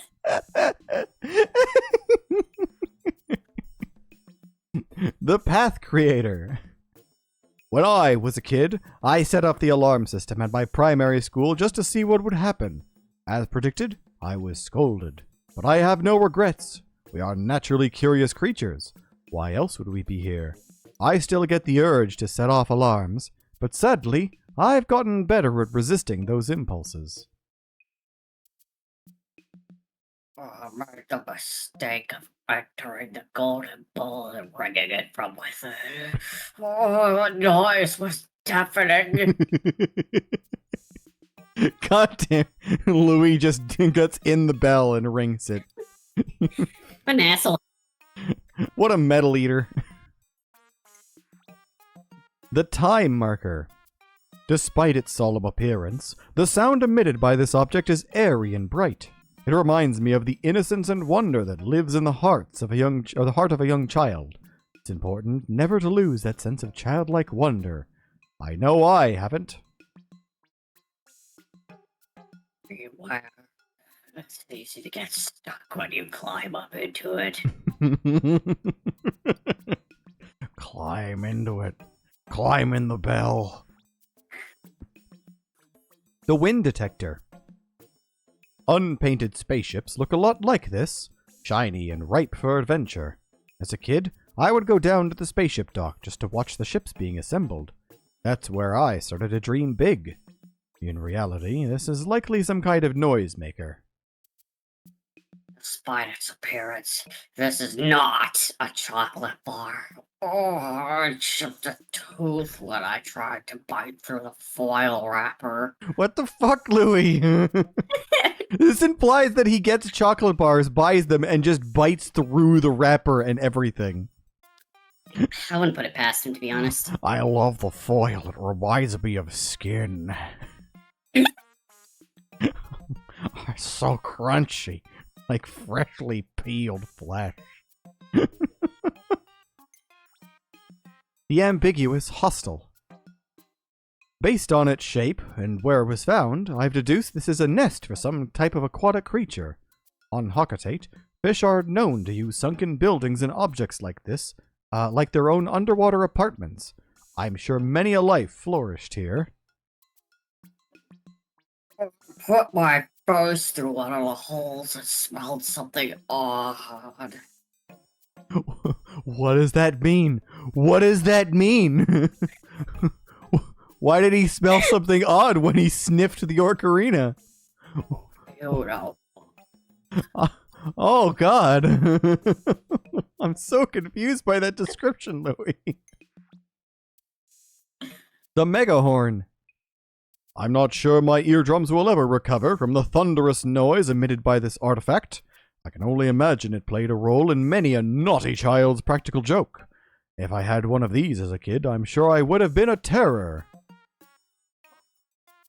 Oh, I can't wait to scare a boss with this thing. Doot doot. Doot doot. Mechanical harp. Memory song. Strange. Despite its calming tones, something about this melody makes my palms sweat and sends shivers up my spine, as if it's sending me a warning about unexpected troubles in the future. This will be the perfect musical accompaniment to a cup of fruit juice. Of course it would, Louis. Mechanical harp. Pretty sure I read that word wrong, but I don't care. No, you got it right. Lullabies. Or lullabies. There's a healing quality to this song, and I can't help but gravitate towards it. Perhaps it is a machine meant to lure prey for a stronger predator. The strong do have a disproportionate advantage on this planet. Wait, and does that make me the weaker prey? But I used to sing me a special lullaby to put me at ease. I would instantly fall asleep.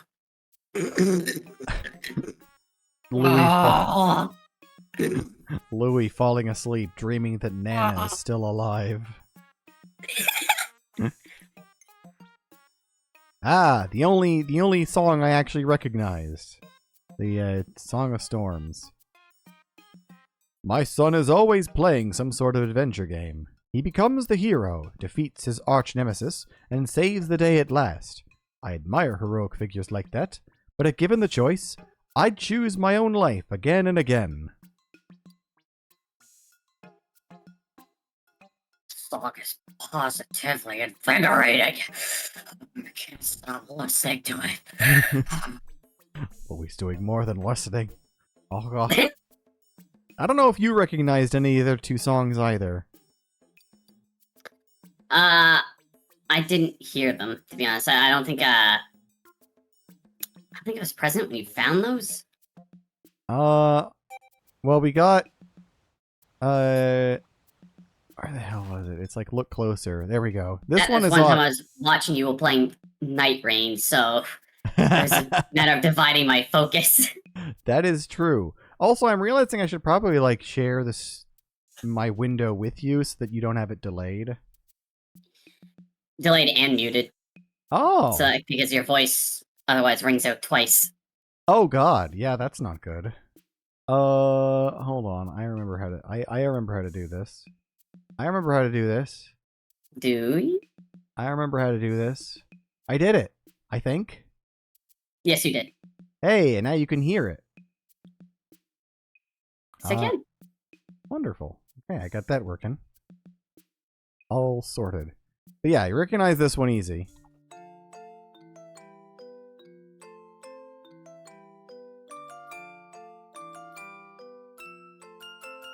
Pretty much iconic. Yeah, it's like immediately recognizable. But then there was this one.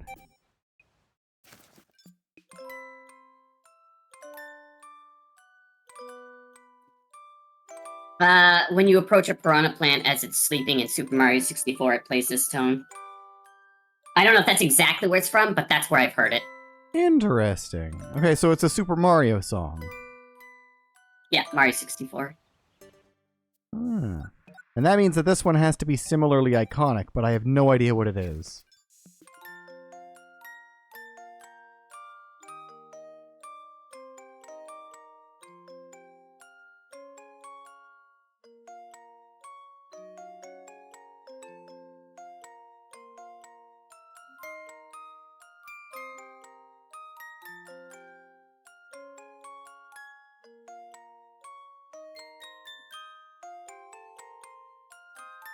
I don't think I recognize this one. Yeah, I don't know it either. And it bugs me because I'm like, it's gotta be one of the big ones. I'm actually gonna look it up because it's gonna bug me. Too late, I'm already doing it. I'll beat you to it. Oh. Oh, is that so? Okay. It's apparently playing the main theme of Pikmin 3. That's probably why I didn't recognize it. Yeah. I ain't never played a Pikmin game. The most Pikmin I've ever played was the demo for this game, and I didn't even finish the demo.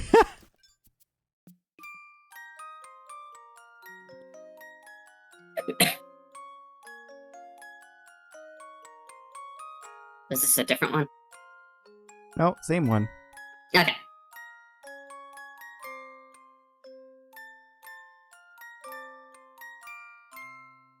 Yeah, if it was like Pikmin 1 or 2, I probably would have recognized it, but I don't remember super a lot from Pikmin 3.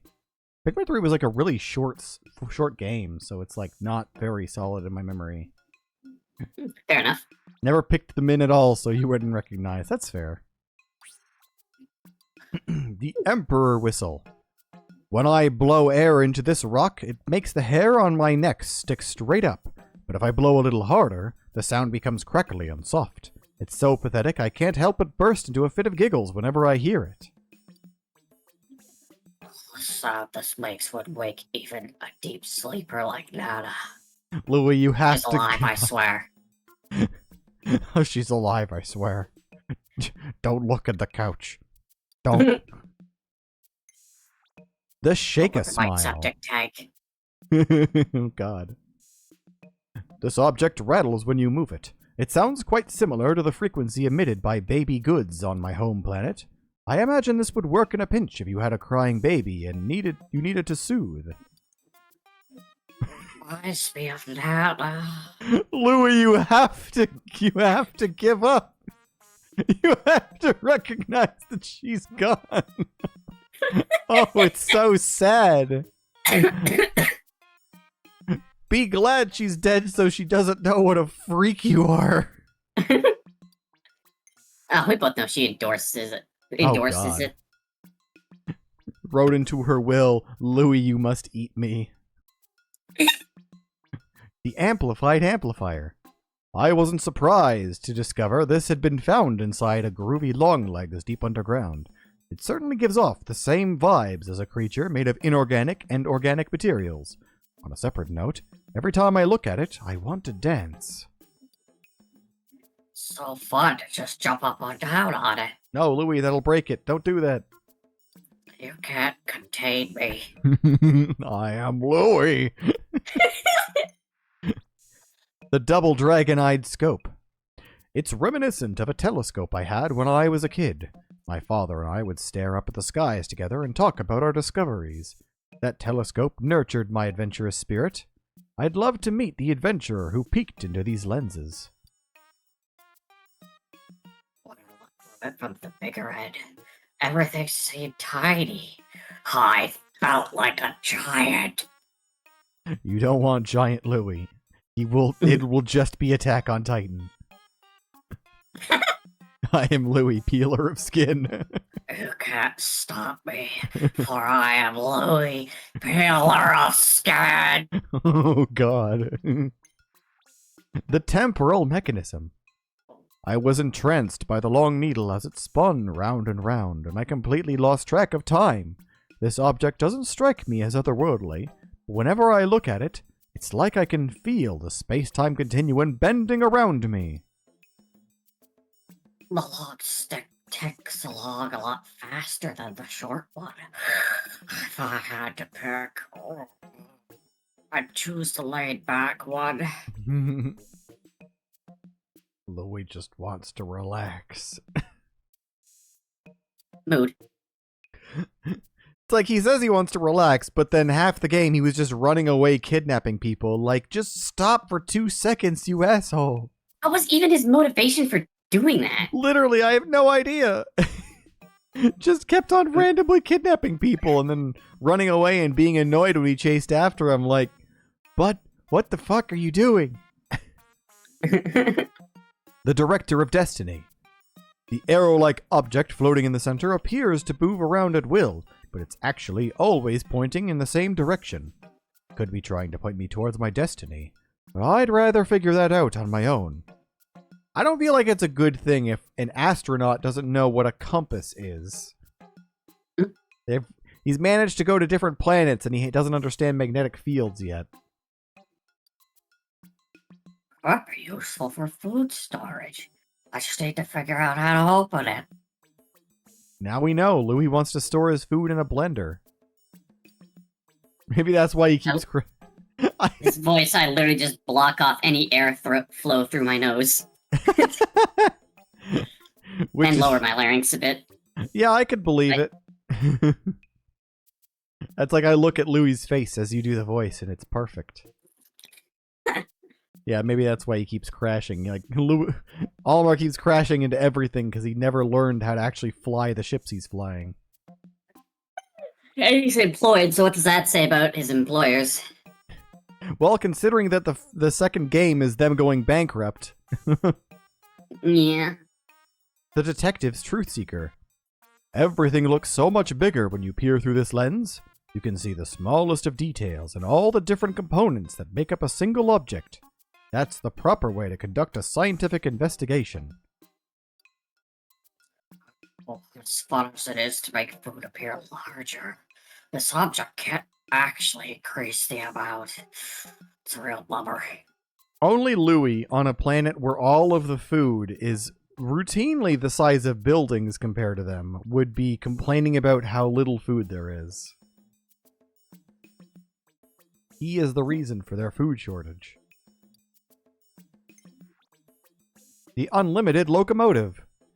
Why is it that a child's eyes always seem to light up at the sight of a train? My son was fascinated with them, and it was the first toy he ever wanted. I was the same way as a kid. Even now, I'm wishing I could hop on this train and go for a ride. Choo choo. Very difficult and uncomfortable to ride. God. The Middle Management Tank Cart. Long ago, railroads were the lifeblood of civilization, and the power to transport people or supplies remains key to our survival. Someone's got to move the fuel, right? I like to think our company plays a similar role in space.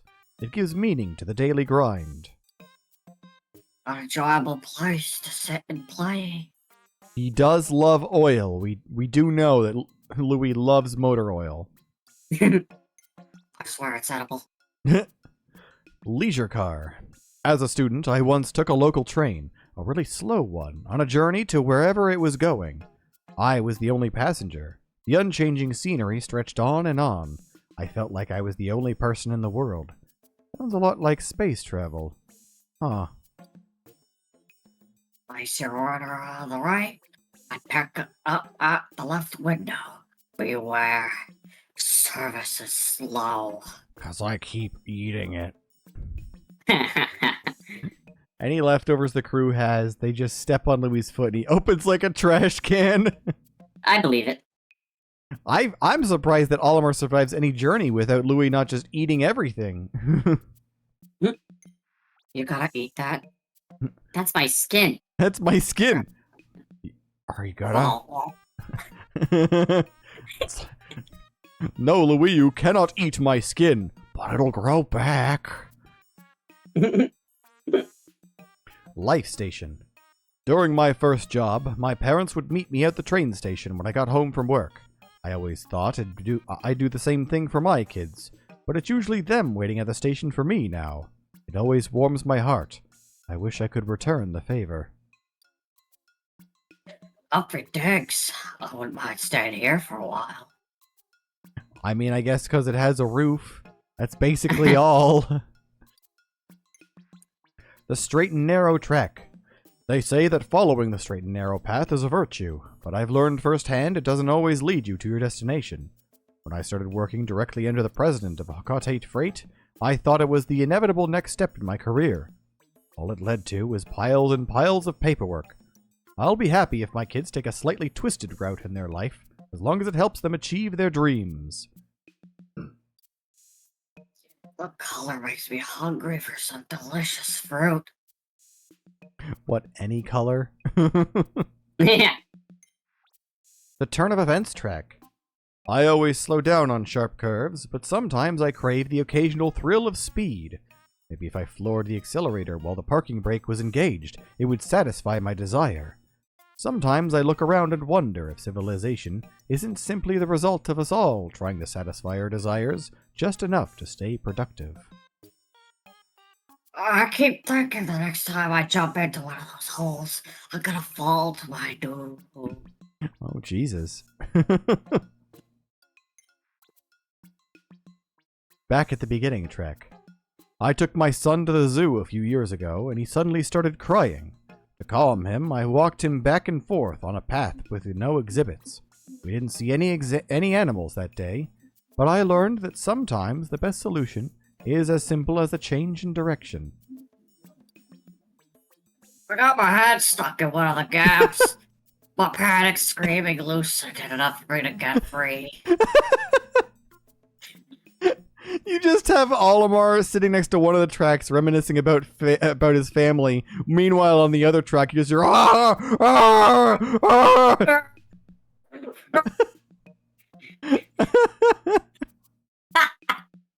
God. The thrill ride track. Some people think I don't like the concept of a set path or staying on the rails. That's not true at all. The only thing that matters to me is that I'm going in the right direction. How I get to my destination is irrelevant, much like the opinions of others. Oh, geez. Renegade Olimar. I'm unsettled by both the shape and the color. Mouth of lies! No? So, the idea is you put your hand in the mouth and pretend it's being devoured by whatever's inside this object? Maybe some people find that funny, or even romantic, but it seems like a mediocre party gag to me. Strike it and you'll hear the unmistakable sound of money. Once again, the rare time when Louie's the only correct one. Monster Always teeth. right. Always right. Aw, teeth. This makes him hungry, thinking of teeth to eat.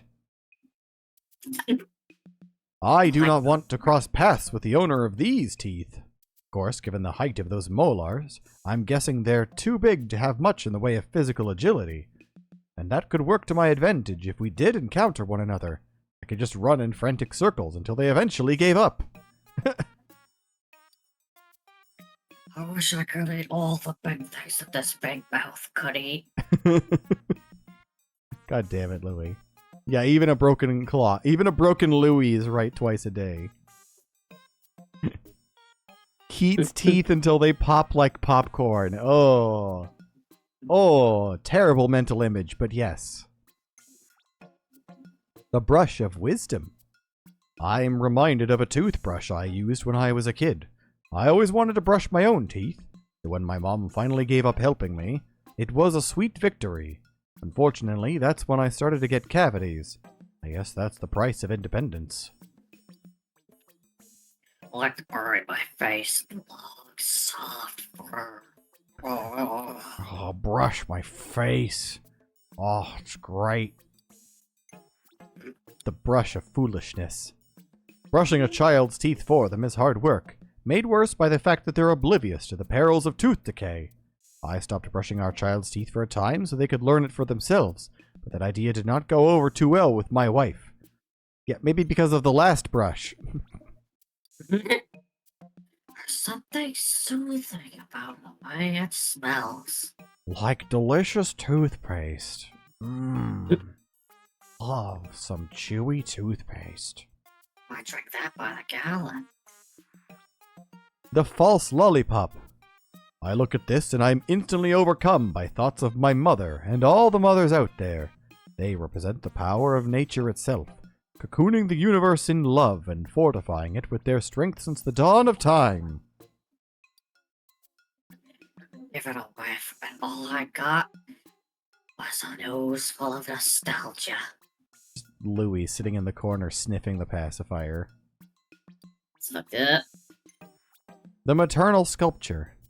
This shape resembles a mammalian appendage. Ah, is that how we're phrasing it? Alright. But I have no idea what it actually does. It's dripping with what I can only be described as beast drool. I'm hesitant to touch it, but I've got a duty to my mission. Maybe it won't be so bad if I close my eyes. This reminds me of my Nana. She used to feed me milk from this kind of thing. Louis, you have to give up. She's gone. Give her up. The bathing pool. The bathtub we have at home is much smaller. If we had one like this, we could use it as a hot tub and relax together as a family. Then again, it's hard to unwind when surrounded by excited children, especially ones who like to splash you in the face. Perfect for catching critters, big and small. Just leave a little bait in there and see what happens. Oh god. Oh god. The Think Tank Combo Bot. I was in awe of modular robots when I was growing up. Their strength and abilities impressed me to my core. I doubt anyone's ever admired me in such a way, but maybe that's not so bad. I find great satisfaction in being respected as an equal. A rotating action will work great for mixing garlic. What? Just smashing the robot. Just smashing the robot's face in the garlic. Hey Jim, garlic mouth. Welcome to Wit's reading time. We're going through a journey of Olimar's family and Louis' many, many problems. Can't believe Barbara took over your stream. Once I get started on something, I'm the type that can't help but keep piling on more and more for myself to do. If that's considered hard work, then I guess I like hard work. The only problem is the result of hard work isn't always good work. I wonder how much this would sell for if reassembled. Fist Force Combo Bot. It's crucial to believe that you're capable of success, but just because you believe it doesn't guarantee it will happen. Then again, if you don't believe it, you're unlikely to succeed at all. That's why you have to clench your fists and remain strong in the face of every challenge. For me, the ultimate success will be returning home to my family. I believe I can. Perfect for tenderizing meat. Give me the robot fist so I can punch the meat. Oh, I want to beat my meat. gotta beat the beat with this giant robot fist. The Peacemaker Combo Bot. For me, love and protectiveness go hand in hand. When I think of my daughter, rambunctious, willful, a bright spark of joy, both feelings come forth at once. I'd do anything to keep her spark from fading the way mine has. If she read this now, she'd say, "Lighten up, Dad." say peace and love go hand in hand. Neither seem to add much in terms of flavor. Put up your dick beaters. You heard it here first from Louis. Peace and love can never be used for flavor. Only war and violence. Peel their flesh, crisp it up. The Kickstart Combo Bot. Legs are some of the most important parts of a living organism. Not only are they used for walking and running, but that movement helps circulate blood throughout the body. Some even call legs a second heart. Do they? I wonder if my toes served a second purpose as well. I've been looking for something like this for mashing potatoes. The Sure-Footed Combo Bot. Many people don't realize that they not only have a dominant hand, but a dominant leg as well. That leg can be even more muscular or longer than its non-dominant counterpart. Too big of an imbalance between the legs can have staggering effects. Nyuk, nyuk, nyuk. If I have a dominant hand, does that mean I have a dominant foot? Oh, if so, which one is it? Wanna eat the flesh off the dominant foot. Wanna know if it tastes better. Yeah, peel the flesh, eat the children, raw. Uniquely you, goo. This is my favorite color. I love how it imbues passion and emotion into everything it touches. Come to think of it, the first Pikmin I encountered were red. Perhaps that's why I instinctively trusted them. Colors can influence behavior in all kinds of ways. Find the color unsettling. Louis does not like the uniquely you goo. Though he's not going to drink this paint, but I'm guaranteeing he's going to drink some of this paint. Decorative goo. This color is very similar to the blue Pikmin. I prefer red. Racist. My whole mouth turned blue after one lick. And some other stuff kept coming out blue for the next few days. It was my shit. Probably won't eat it again, even if it is my favorite color. Literally the next paint. Louis ate it. Ate it and talked about how it turned to shit blue. Oh my god. However bad you think Louis is, he's always worse. The Illumination Goo. I heard that Pikmin of the same color were found in the same location. Could there be a correlation? Some creatures change appearance to match their environment. I'd like to observe what happens to those Pikmin when exposed to other environments. Makes me think of my favorite yellow foods. He kind of turned into a tube of paint himself. Who? Oh yeah, Louis. Okay. Louis did. He ate paint, and in doing so, became a tube of paint himself. Oh, hate that. I thought you meant like when he got surprised and his eyes were like horrifyingly huge. The Noble Goo. Found in a dark location.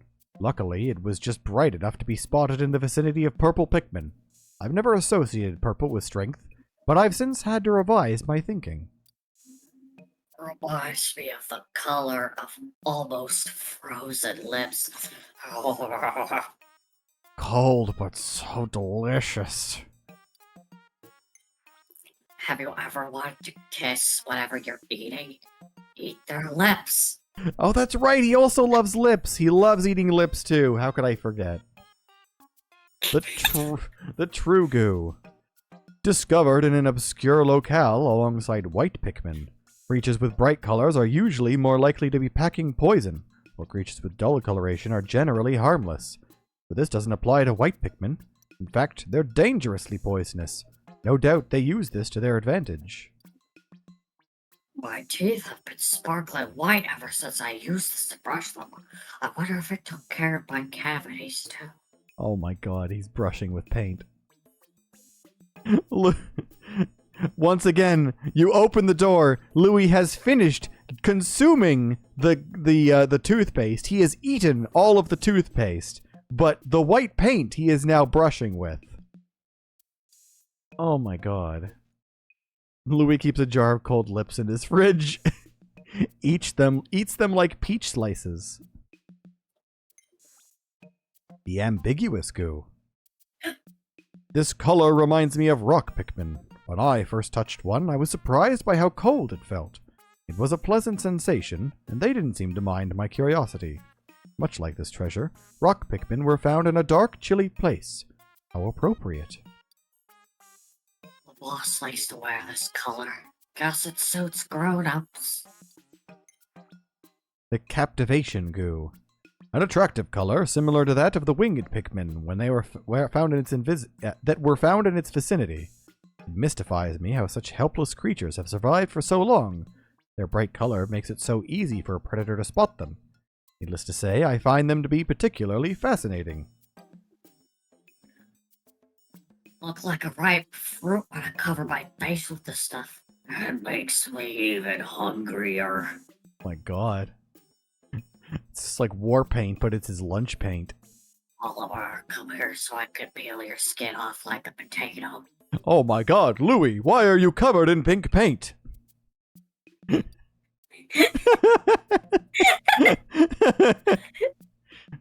Refreshing goo. This reminds me of the ice emitted from the Susnivs. Is it a coincidence that I encountered this treasure and ice Pikmin in the same area? It's no coincidence that ice Pikmin are called that. If I licked one, I'm sure my tongue would stick to it. I look at this color and think about ice cubes. It doesn't matter how many I eat, they never fit me up. Hand and fist eating just containers of ice. The neon goo. The same color as the glow Pikmin that appear while exploring at night. Many think neon colors are artificial, but they're actually the result of certain materials reacting to short wavelengths of light. So really, they're quite natural, and another example of how our perception can be unreliable. I painted my whole body with this color. Will I disappear forever or never get lost? Both. Both of those. The Lamp of Inspiration. This statue seems to be imbued with the majesty of an ancient goddess. When I look up at her, I can't help but be mesmerized by her beauty, until my neck starts throbbing in pain. The right hand is holding up a generous serving of soft-serve ice cream. Chocolate, if I had to guess. God damn it, Louis. Beckoning mannequin. While looking at this statue, I found myself smiling and petting its head for no discernible reason. It must possess a magical ability to captivate people and convince them to do its bidding. How can something so devious and manipulative be so cute? I'm getting greedy vibes. The ancient statue head.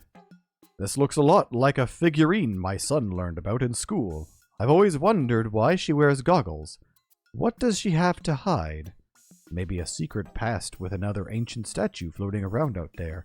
I look forward to discussing this theory with my son. No way I'd win a staring contest against her.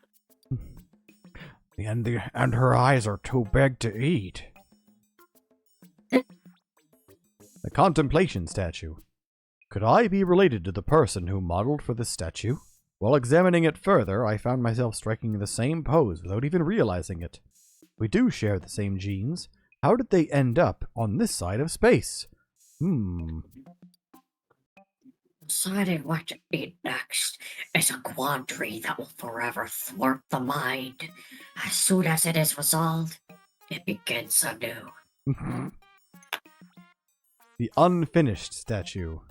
What manner of calamities had befallen the planet at the time this statue was created? Apocalyptic catastrophes, extreme weather, the wrath of the gods? Questions that artifacts like this inspire are what make them truly valuable. Let's make a nice snack for someone. Oh, if there was a way to enjoy eating rocks, I would like to know how. I particularly like that it looks like a person. I could eat their arms. Oh. I'd carve rocks in the shape of Olimar's skin and eat it every day. The persistence machine. I've never been the type to give up. No matter how many times I fall, I'll always get back up again. At first I thought I could practice alongside this machine, but its stubby body reminds me too much of the president. One glance at it and I lose all motivation to continue. The shape itself is familiar, but that's it. The giant's fossil. Looking upon this warrior's calming visage is a peaceful way to spend an hour. The eyes seem to see through everything, as if their gaze is freeing you from the darkness of your mind. Perhaps I've stumbled upon the sacred key to life's greatest questions. This bears a striking resemblance to something else. What does that mean, Louis? I don't know what that means. You'll never know. I won't. I don't know what he's referring to. Oh god. I hate this item. The expression hider. I can't pinpoint the exact moment, but this reminds me of the face my wife once made when I delivered a perfectly executed dad joke. It's been a long time since I've been face to face with such beauty. I can feel my heartbeat in my eardrums. Jesus Christ, Louis. Getting this horrifying mask off the screen. Oh, dogs. Doug!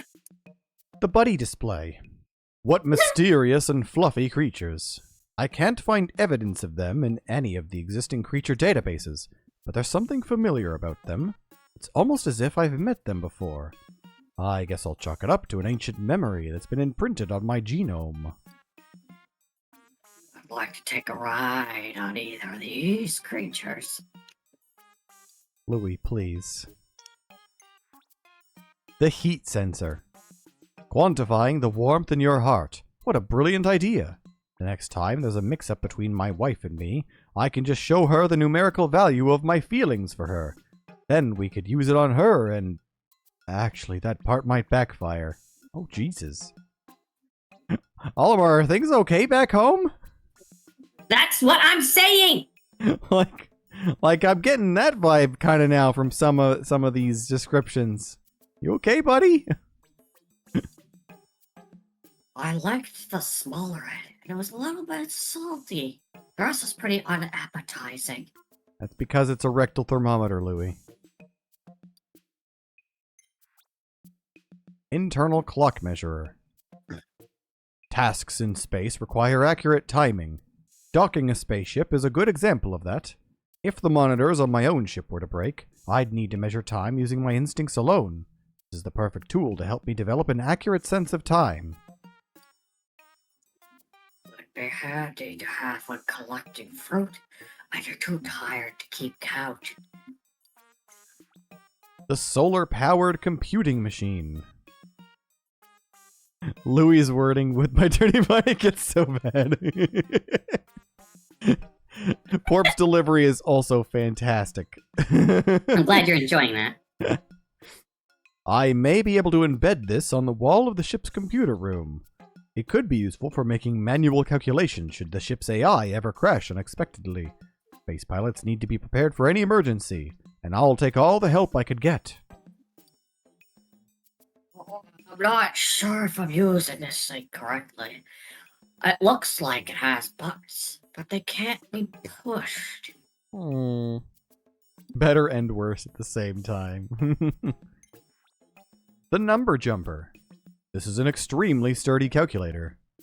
I never thought sturdiness was a necessary quality for a calculator, but I do recall my wife recalculating our monthly budgets multiple times after shopping trips with extreme vigor. And the calculators I've used for both life and work do have a tendency to get thrown around.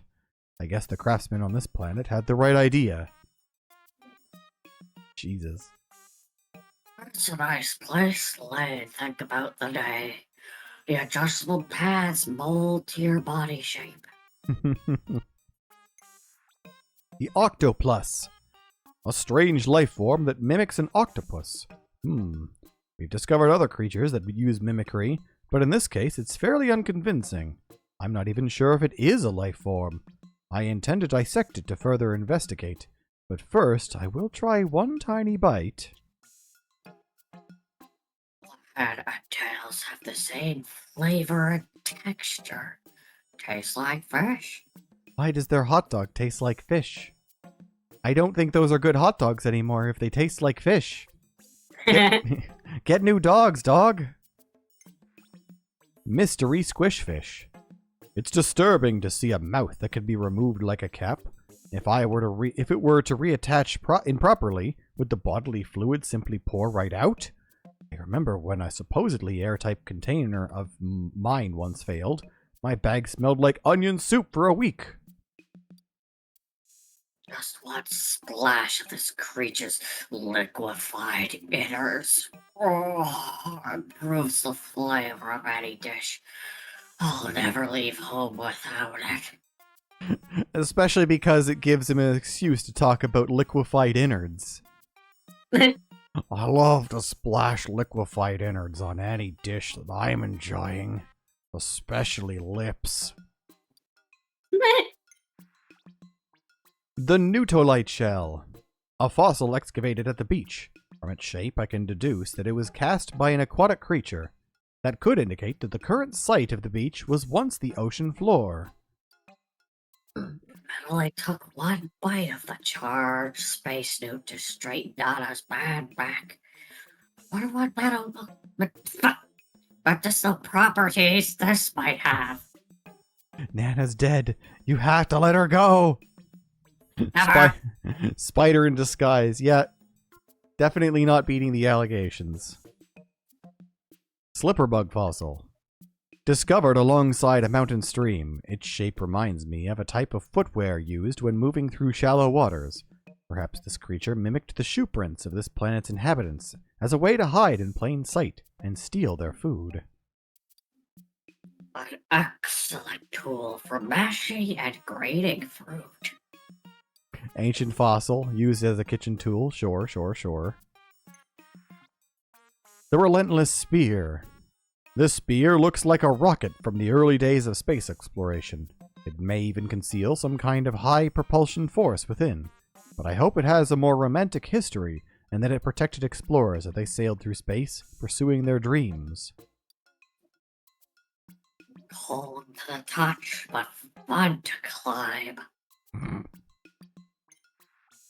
The noble bident. Ah, my little girl has always been the princess of our household. If there was a miniature version of this, I'd love to present it to her as her own personal fork. I can imagine it now. She'd be so ecstatic, swinging it all around, wreaking havoc, scaring the dog. Never mind.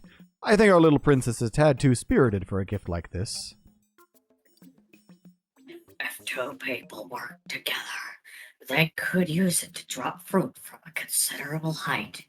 What? Why would you want to do that, Louis? Why are you just wants to drop fruit? Does he mean harvesting fruit? Because just drop fruit sounds like a weird implication. Yeah. The shattering lance. Careful, this tool is very sharp. Its original owner must have wanted to pierce or crack things open at any cost. As a lover and preserver of unique objects, I'm not quite sure I understand the purpose or value of an item such as this. Think of all the hard-shelled snacks I could open with this thing. Of course. The micromanagement station. During slow days at work, I like to play this game where I use the zero gravity to float toy rockets in front of the ship's window. Then I act out scenes from my favorite childhood TV show and pretend there's a galactic war going on in the distance. I should probably edit these notes before the president asks to review them. I jumped out of my skin the first time the display lit up. It made me I hungry. hate it and grew some new skin. Then I grew it. I've learned a much more efficient method of harvesting my own skin. Fear. The glinty circular disc. I think this might be a tool for warding off predators. Perhaps if I attached it to my back, the creatures of this planet would be deterred from chasing me. I could test this theory on the Pikmin. Of course, they might end up carrying me instead, treasure and all.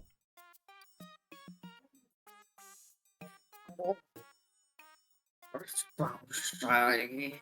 I can't decide if I'm drawn to it or if I should run in the other direction. The life controller. I like pressing the different directions on the mathematical symbol, but there's something captivating about the two round buttons. I can't help but want to push them over and over as fast as I can. I don't want to break them, but I don't want to stop either. What game is on that? Wave Race. Wave Race is on that. For the Nintendo GameCube. Nothing and no one tells me what to eat. What? Huh? What the fuck, Louis? I literally don't get this one. What do you mean? It's called Life Controller. Oh, I guess. God damn it, Louis, you're weird. The Spinning Memories Plank. How interesting that the artist used a black plank as a canvas, and how they chose to depict the pilot. They look like the type that works hard for their beloved family, though the design of the spaceship is all wrong.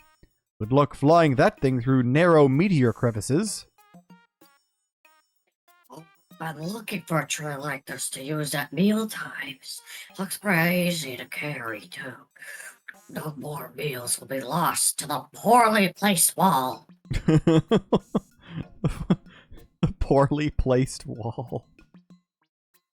Did Louis eat Nana? Well, I think that's probably... I was saying before, I think it's probably written into her will that Louis has to eat her.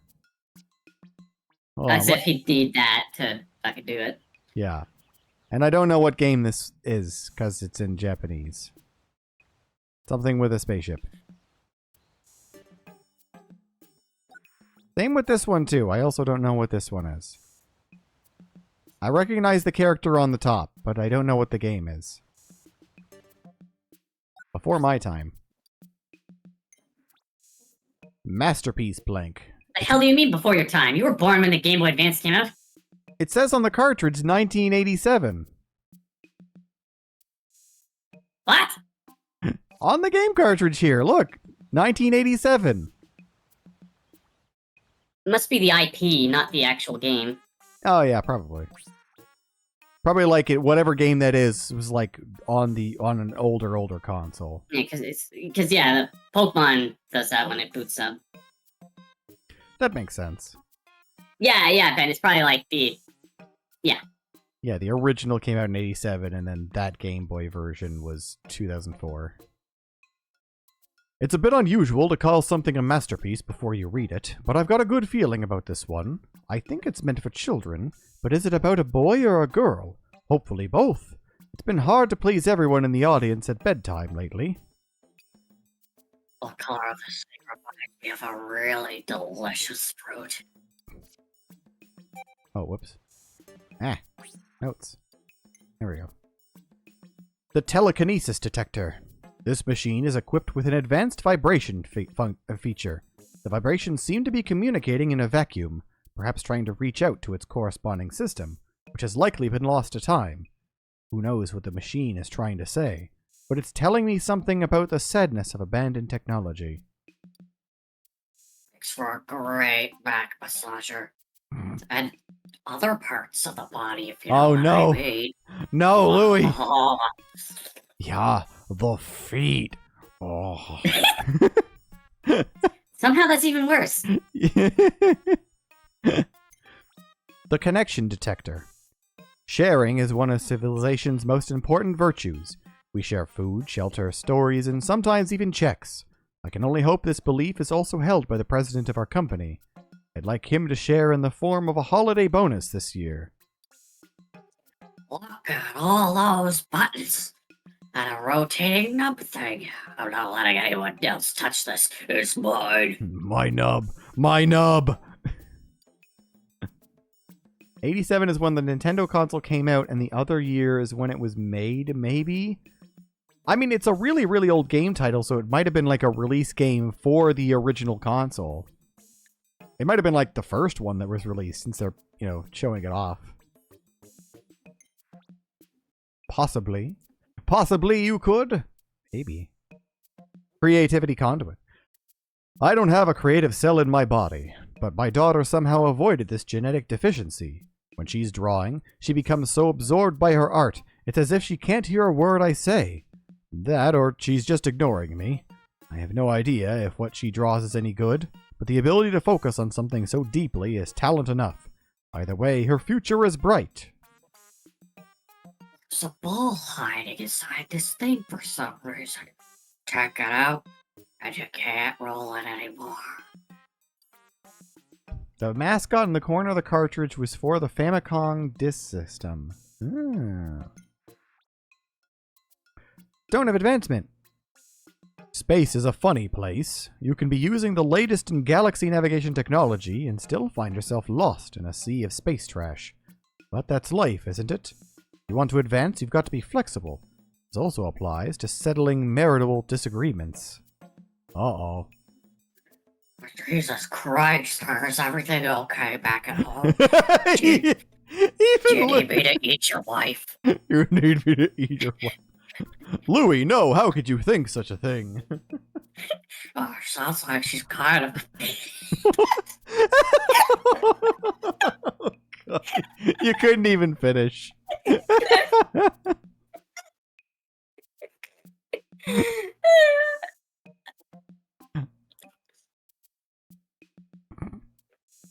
It's all you. Oh, shit. I thought I did the thing. I didn't. You got so caught up talking about Olimar's wife. you envisioned that Louis' comment on the Game Boy was, Olimar, is everything okay back at home? You want me to eat your wife? I can't be laughing if I do the voice. Okay. It opens and then it closes. Well, that's pretty fun. I'll make sure to peel your wife's skin off nice and slow just for you, Olimar.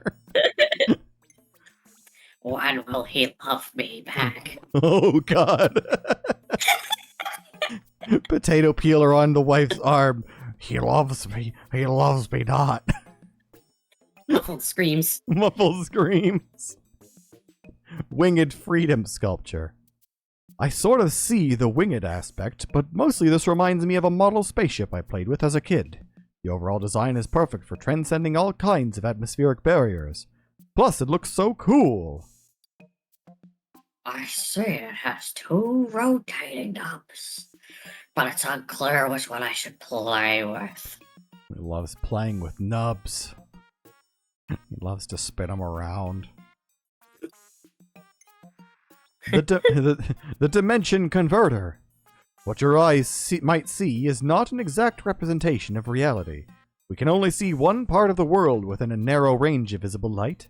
This magnificent device proves that theory. I'd love to show it to my kids one day. It would boggle their minds. This would enhance any video game experience. Hypothetically. The black cartridge was Kuro Kuro Kurin, which you might have recognized the ship from a Smash Bros. Trophy. I wouldn't. I think, like, when I first played the game, I got all the trophies, or a lot of the trophies at least. I actually don't think I got all the trophies. I did, like, the main campaign and then got a couple of them. There's a lot of things I haven't done in Smash Bros. Because I just go to main Smash and play that forever. The Soul Reverberator. I'm picky when it comes to music, but I'm fascinated by how a melody can perfectly capture a person's soul or even a specific feeling. I wonder what my song would be. I'd like to think it would sound something bold and romantic and reflect my adventurous career. Maybe I should just write it myself. I swear to God, if you mispronounce another word, I'm going to peel your tongue. I'm sorry, Louis. I just keep thinking about my wife. The way her face looked whenever it scrunched up in rage. That's really fucked up. Coming from Louis. I climbed on top of the knobs. The middle was the most comfortable. I like to sit and spin on it. All of them are with Stockholm Syndrome. The personal injury plank. The ability to stay balanced is critical to exploration and space travel.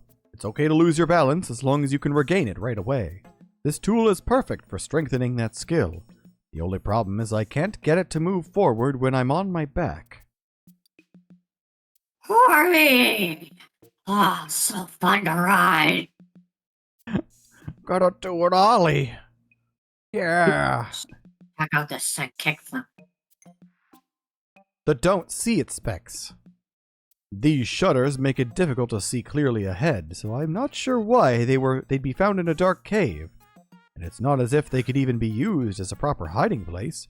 They remind me of playing hide and seek with my kids and pretending not to see them. Oddly difficult to see through. I have no idea what's in front of me. Ah! The love nugget. Hey, we're back to food. Nature's candy. This tasty red snack isn't quite a fruit, but it doesn't seem like a vegetable either. I've analyzed it extensively, and whenever I think I've settled the matter, I discover something new that calls it all into question. This is why I'm not a scientist by trade. Exquisite balance of sweets. Oh, the umami flavor almost doubles when cooked with meat. Whenever it's full-on food, Louis can't help but just jizz a bit every time. Range of years on a video game cartridge is, or its cover typically refers to the copyright dates, but not necessarily the release dates then. Interesting. Crush Nugget! When I was a student, a girl in my class asked me to go shopping with her. It would have been rude to refuse, so I went. My friends kept hassling me, saying it was a date.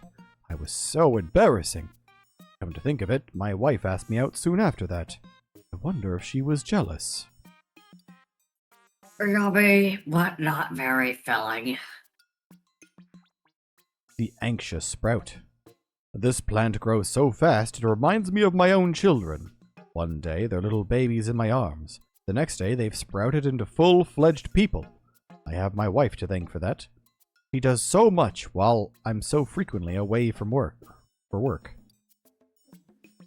These delights grow fast, but not faster than I can eat them. Oh, I'd be happy to prove it. Come on, someone. Challenge me to eat this fruit while it's alive.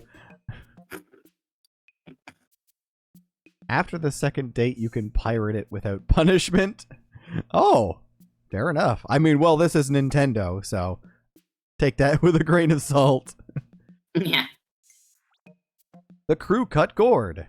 For God's sakes, they're getting away with in court by patenting IPs that they hadn't had, or not IPs, but mechanics they hadn't patented yet, just to fucking sue somebody. Yeah. Like, the amount of money they have lets them kind of get away with a lot of bullshit. If you win the challenge, I get to eat your skin. I'm so salty. I would cook just right. Crispy, too. After the copyright of that cartridge. Oh, of that specific cartridge, not like the game. Okay. So you could, like, pirate copies of that specific cartridge. Interesting. I once saw a prototype of a spaceship shaped a lot like this. Unfortunately, it didn't fly straight. It just spun around in place. Examples like that are why I prefer a more traditional approach. Being original for the sake of originality is usually a waste of time. Stir fry over medium heat to get that melty inside and crunchy exterior. Oh, crunchy. Oh. Child of the earth. During my explorations, I found vegetables like this. I've never seen anything like them. This dark-dwelling vegetable stores all its nutritious energy in its roots. I think the name that it's been given, Child of the Earth, is very fitting. Left unattended. Its leftovers will begin to sprout. I might try burying it underground to see if it takes root. I can't think of potatoes sprouting without thinking of that one image of just like, where's the water? Is this water or soil? Oh, it might have been soil. I think it was where's the soil. Potato just nightmarishly growing out. Pomme de terre. Yeah, I know. That word I did remember from my French classes. Oh, pomme de terre. And the daughter of the earth. When my son was born, I was almost immediately worried about him, but it was different with my daughter. I sensed from the start that she was strong-willed and sturdy, a sweeter version of her mother. This daughter of the earth reminds me of her. In a hot oven until you can pierce the middle with a fork. Slather with butter until... or while still warm. Fuck. Fuck. Oh, God. I'm getting tongue-tied because my tongue tastes so good. Oh, that's why they call me a tongue chewer. Oh, God. Like, we can't even say that joke because one of the creatures in the game, he described how to cook and eat its tongue. Yeah, because he loves making out with what he eats. Yep. Yeah, he does. He does. The mysterious carriage. Large, and the size is right for retrofitting into some sort of vehicle. Maybe a carriage? But then what do you do with all the goopy insides? Flippantly throw them out the window as you roll away in your fancy new transport? Never! I am vehemently opposed to wasting food. But not against turning food into a car. He did do that to like way too many creatures. Scoop out the flesh and bake to elicit a fruity, sweet flavor. Flesh. The snack bean. I don't need any special tools to break open the shell, and the fruit inside is edible. Cracking these open is so satisfying, I find myself getting carried away and opening more than I could possibly eat. Note to self, work on moderation. Crack open the shell to snack on the crunchy nuts inside. Don't forget a drink. These make you thirsty. Louis getting more sane. Very slightly more sane. That only happens with the real foods, sometimes. The foolish fruit. The shape of this fruit looks a lot like my grandpa's face. It's so similar that if I were to name it, I'd call it a grampy face fruit. My wife always thought my taste in names was catastrophically bad, which is why she named both of our children. But I think this one has a certain ring to it. I mean, I guess his grandpa's face looks like this guy on the left. Maybe? I guess. Could be grilled or sauteed, but I like it best when eaten raw. Maybe the raw eggplant. I want to chew on it. Blast Shield. On to the Sword and Shield series.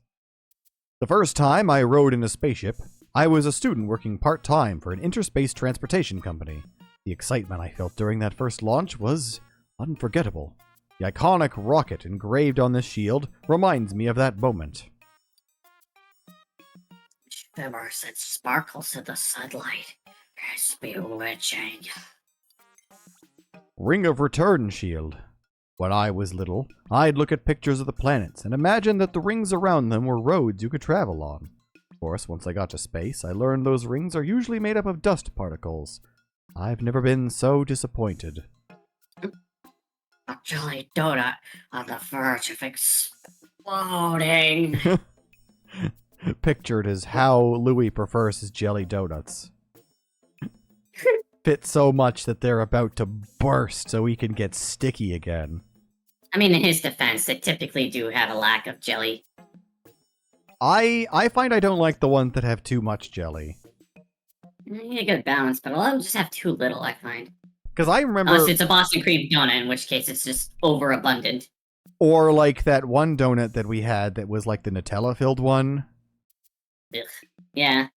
We had I like the tiniest slice of that one. I'm just like, well, I'm done forever. Not the only thing on the verge of exploding, it seems. Hey. The satellite shield. Someone told me that when a satellite is decommissioned, some of its lights will start to blink spontaneously as it falls through the atmosphere. It's like a glitch, but I'd like to believe the satellite's sending one last message before burning up into nothingness. Okay, you fucking doomer. You doomer.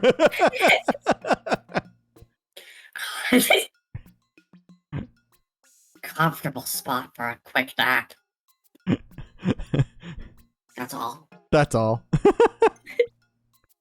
The heroic shield. The figure on this shield is wearing something quite similar to our spacesuits. That would mean these living beings must have looked similar to us. I wonder who they were, and what their faces looked like. Would they have been our ancestors, who migrated through space to our planet long ago? Bro, we're like the size of their sperm. I don't think that's the case. The mouth is huge and trying to eat something. Floating cookies, I think. Oh, he just pictures that entire thing as just an open mouth. Oh, yeah. Mouth. Louis would be also like the only one to understand, like, oh yeah, no, the people on this planet were just giants. Yeah. The shooting star shield.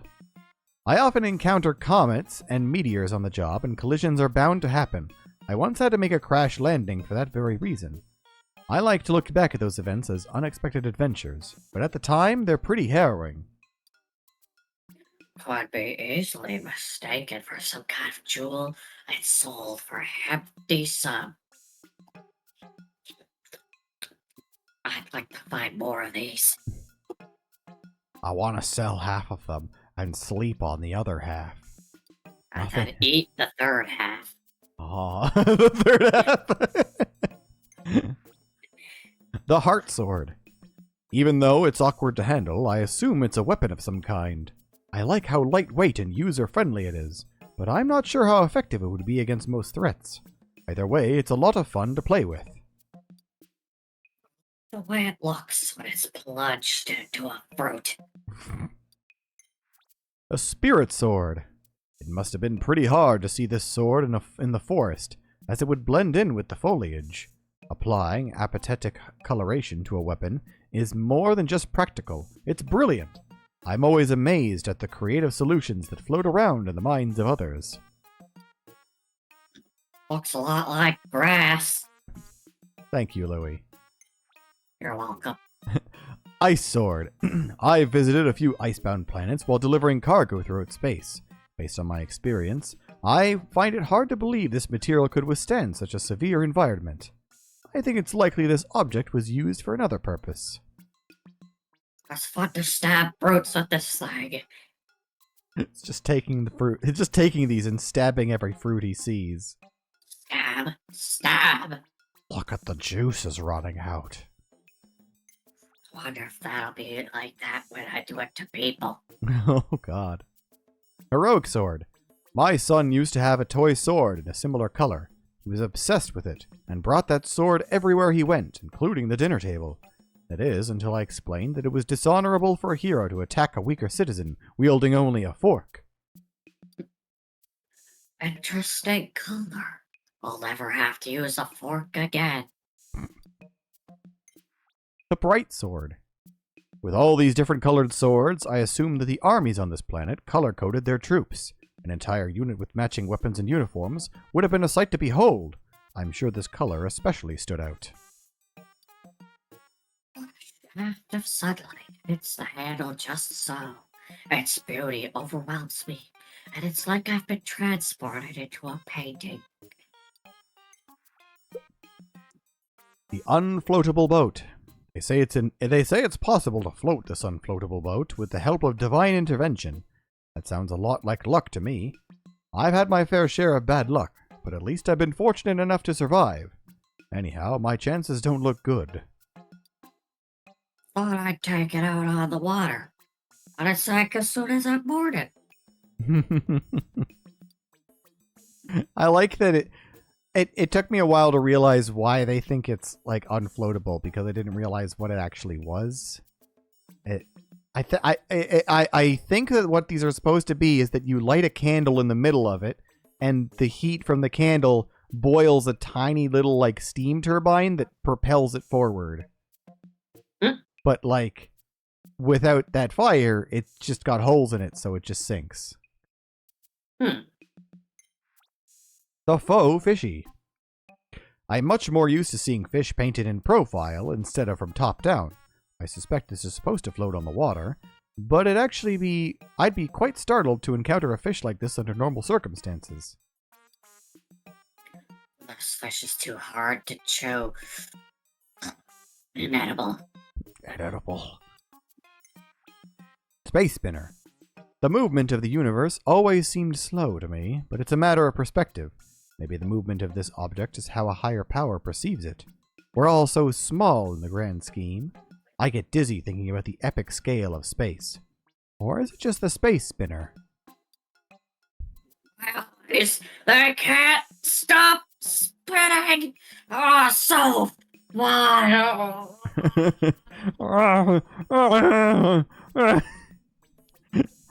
Bugged out eyes just staring at it. The sweat-soaked blue bird. Attaching an intangible witch to a tangible object seems to be a universal habit. I wish for my family's happiness, but haven't quite found the right talisman to attach to it. My family must be wishing for my safe return. I hope they have better luck. Whoop. Not the most comfortable bird to ride, but I like its color. Skin of the phoenix. This bird reminds me of a mythical... What? Oh god. Did someone say skin? This bird reminds me of a mythical creature famous for granting immortality to those brave enough to seek it out. I have no interest in living forever, or maybe the idea of risking my life for the sole purpose of avoiding death just sounds a bit wonky to me. Why not enjoy the time you have while you have it? Anyway, this is a nice shade of red. Disappointed to learn that I can't fly. Shame. Doesn't even taste like skin either. The priceless bird. To have a charm that's solely devoted to financial luck comes off as vulgar and gives me an icky feeling. On the other hand, money is a necessity, and that's an inescapable fact. Well, there is one escape. More money. Wouldn't that be nice, to have a bit more? Maybe we could sell this for a profit. I mean, considering that they got it for free, selling it for anything would be a profit. Damn right. The Aspiration Ritual Ball. I am deeply moved when I imagine ancient people entrusting the small, smooth ball with their hopes and dreams, then passing it down through the ages. It'd be a comfort to know that my dreams won't die with me, but will somehow transcend time. I burned into it thinking it's a fruit.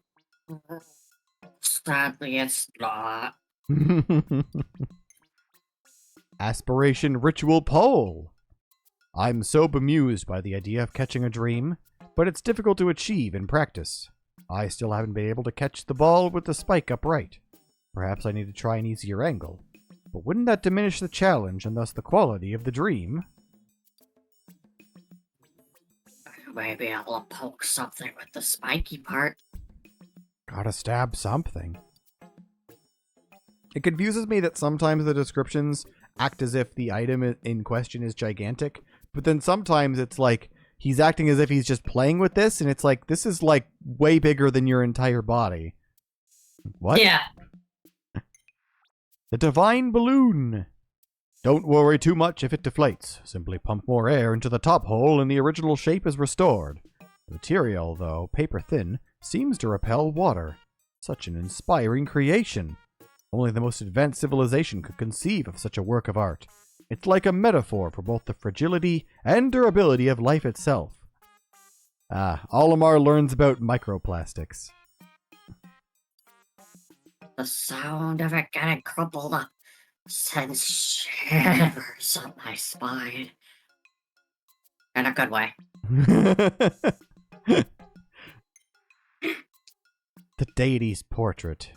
I once had a trump card, a premium license given only to first-rate space navigation officers that allows you to bypass the arduous license renewal process. But I'm sure I lost the qualification with this recent accident. Guess it's back to annual visits to the license renewal plant on the edge of space.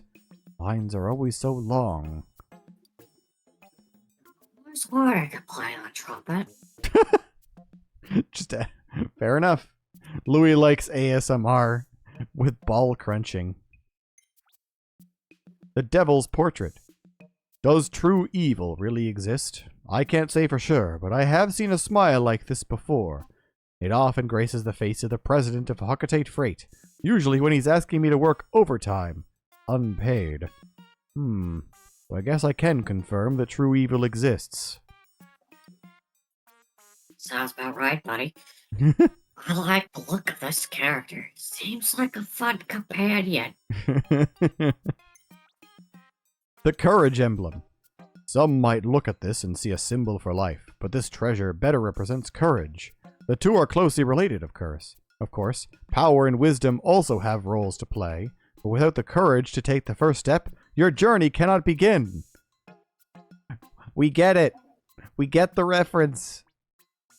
The symbols remind me of mock bottoms.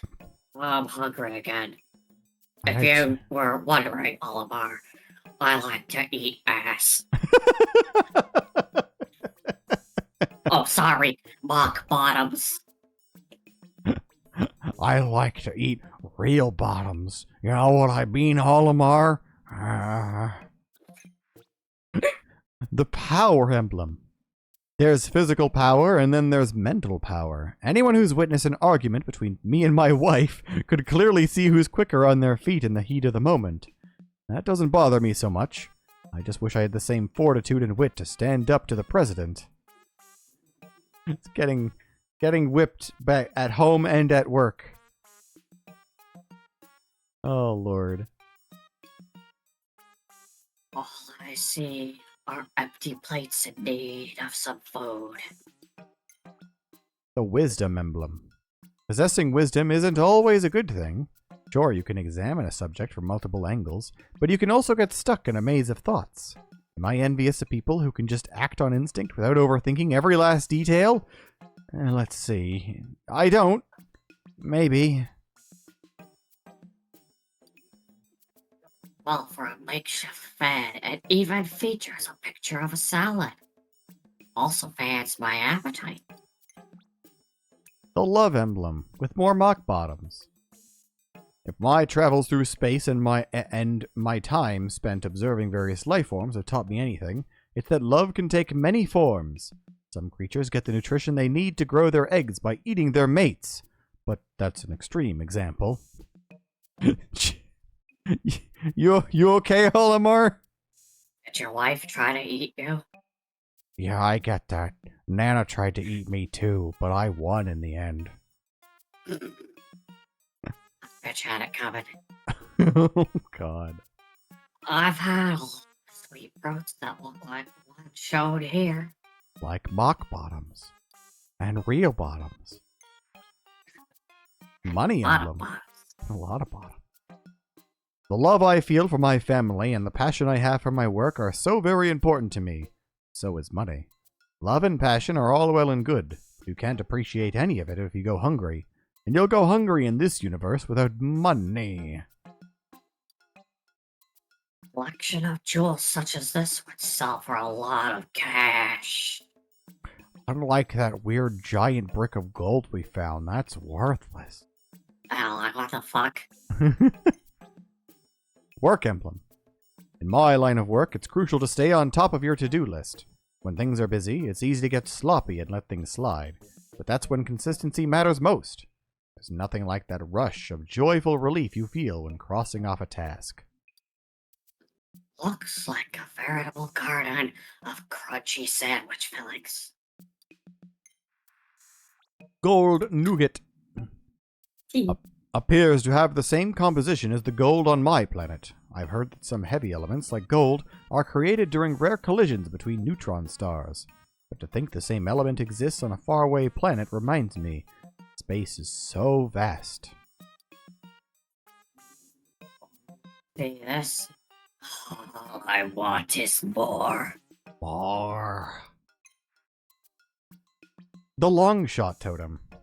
I've lived through some harrowing events, and the trick to surviving in space is to prepare for every possible situation. But this is technically and literally impossible. Sometimes you just need to roll the dice, hope for the best, and let the universe do its thing. Only useful when deciding between 12 or less options for your next meal. Greedy bastard, yep. He absolutely is. The go with the flow totem. Having to choose 1 out of 20 possible scenarios during a voyage through its space would be an object lesson in randomness, and very unfortunate. On the minuscule chance it should ever occur, the only solution would be to throw up your hands and laugh. D12 greater than D20. That's like how I argue that base 12 is better than base 10. Fun to watch because it rolls so well. The chance totem. When I gaze at this stone, I can feel my fate being forecasted. It must know what's going to happen to me. I'm sure it sees that I'll be hailed as a brilliant visionary and brave explorer when I return to Hockatate. D12. How long have you been gone? Like, is your family even alive anymore? I've been Maybe gone. time works differently here. I've been out in space for a mere 120 years. Oh yeah, man, they're fucking dead. Are dead You now. have no money and nothing. You are gone forever. You're gonna return to an empty planet.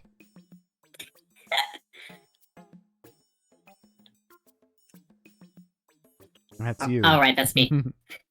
I'm not sure which is luckier. 1 or 6? Neither, it's 3. Yeah, they're all equal odds. Difficult choice totem. While exploring, I'm often faced with the difficult question, which way do I go? North, south, east, or west? A tool like this could be useful in those moments. Of course, one roll would be too random. It'd be best to roll it 100 times and take the average result. What the fuck is wrong with you? Climb at your own risk. I've been anally penetrated before. I slipped on one of these, and it was the most excruciating and amazing experience of my life. Would do again. Talisman of Life, Crane. I hope to one day celebrate a high-numbered birthday, but I don't think that there will be any large birds in attendance at the party. Just think of how much trouble they would cause. If space has taught me anything, it's to plan for the worst-case scenario, like birds attacking your spaceship. The bird looks like it has a lot of meat on its bones. Oh god. Don't show him animals, no! Ugh. Talisman of Life, Cherry Blossom. Springtime always reminds me of the day I moved out of my parents' house. At first, everything was fresh and exciting, but I quickly realized that life on my own was a lot harder than expected. I also realized I should thank my parents for all they'd done for me. Puts me in the mood for snacking. What doesn't, Louis? Talisman of Life, Moon. When my son was little, he thought the moon was just a powdered donut in the sky. He would cry and cry, "I want to eat the moon!" Apparently, I was the same way. These days, he loves to look at the moon through a telescope. The apple doesn't fall far. Your kid's an idiot. I've had... Oh, my shit, around. That's a full fuck. Hang on. White and round. I'd eat it. I love that you're just like, your kid's an idiot, but I'd eat it. Yeah. It's smart when I do it. It's smart when I eat the moon. Talisman of Life, Rain. I love rainy days. They're the perfect time to catch up on paperwork, relax a bit, and dream about my next big adventures. That is, if I had any energy left after entertaining my kids, who can't go outside to play when it's wet. Whoops. I'll take what I can get. Reminds me of the time I lost my lunch after drinking some rainwater. I got chlamydia from the rain. It was Damn! horrible. It was really bad rainwater. Oh my god. And then I lost my lunch because some people beat me up and took it. Talisman of Life, Phoenix. Maybe this object would help increase productivity at Hockatate Freight. So would a better spaceship. Maybe it's my fault. If I stop miraculously surviving in such dangerous situations, the president might realize we need to upgrade our equipment. Oh yeah. Are you saying you should die? Maybe. Are you shit okay at home? Like, I'm just saying that maybe a noble and proud death might make people realize how important and worthwhile I am. I just think our boss is a fucking dictator. He might be, Louis. He might be.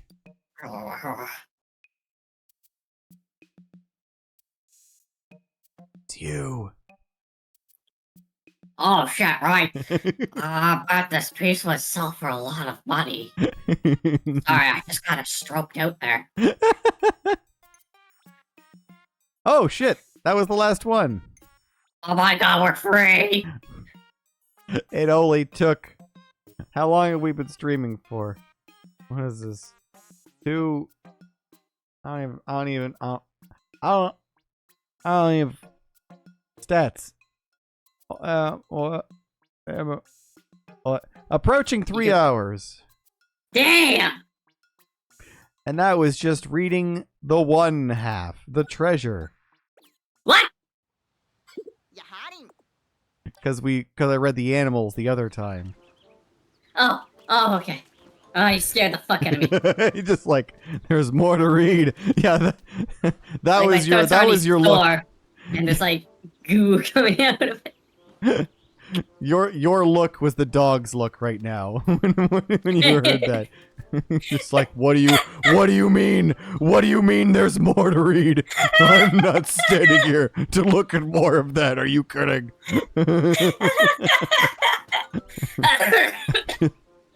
Absolutely not. Oh my fucking god. Let's see where I'm going. And that will actually clear all of Pikmin 4. I thought it would be a short stream, but no, this is actually like the appropriate time for a wit stream. Hope you're enjoying it. I'll enjoy you. Oh god. Don't let him get your flesh. Don't let him get your flesh. Don't let him get your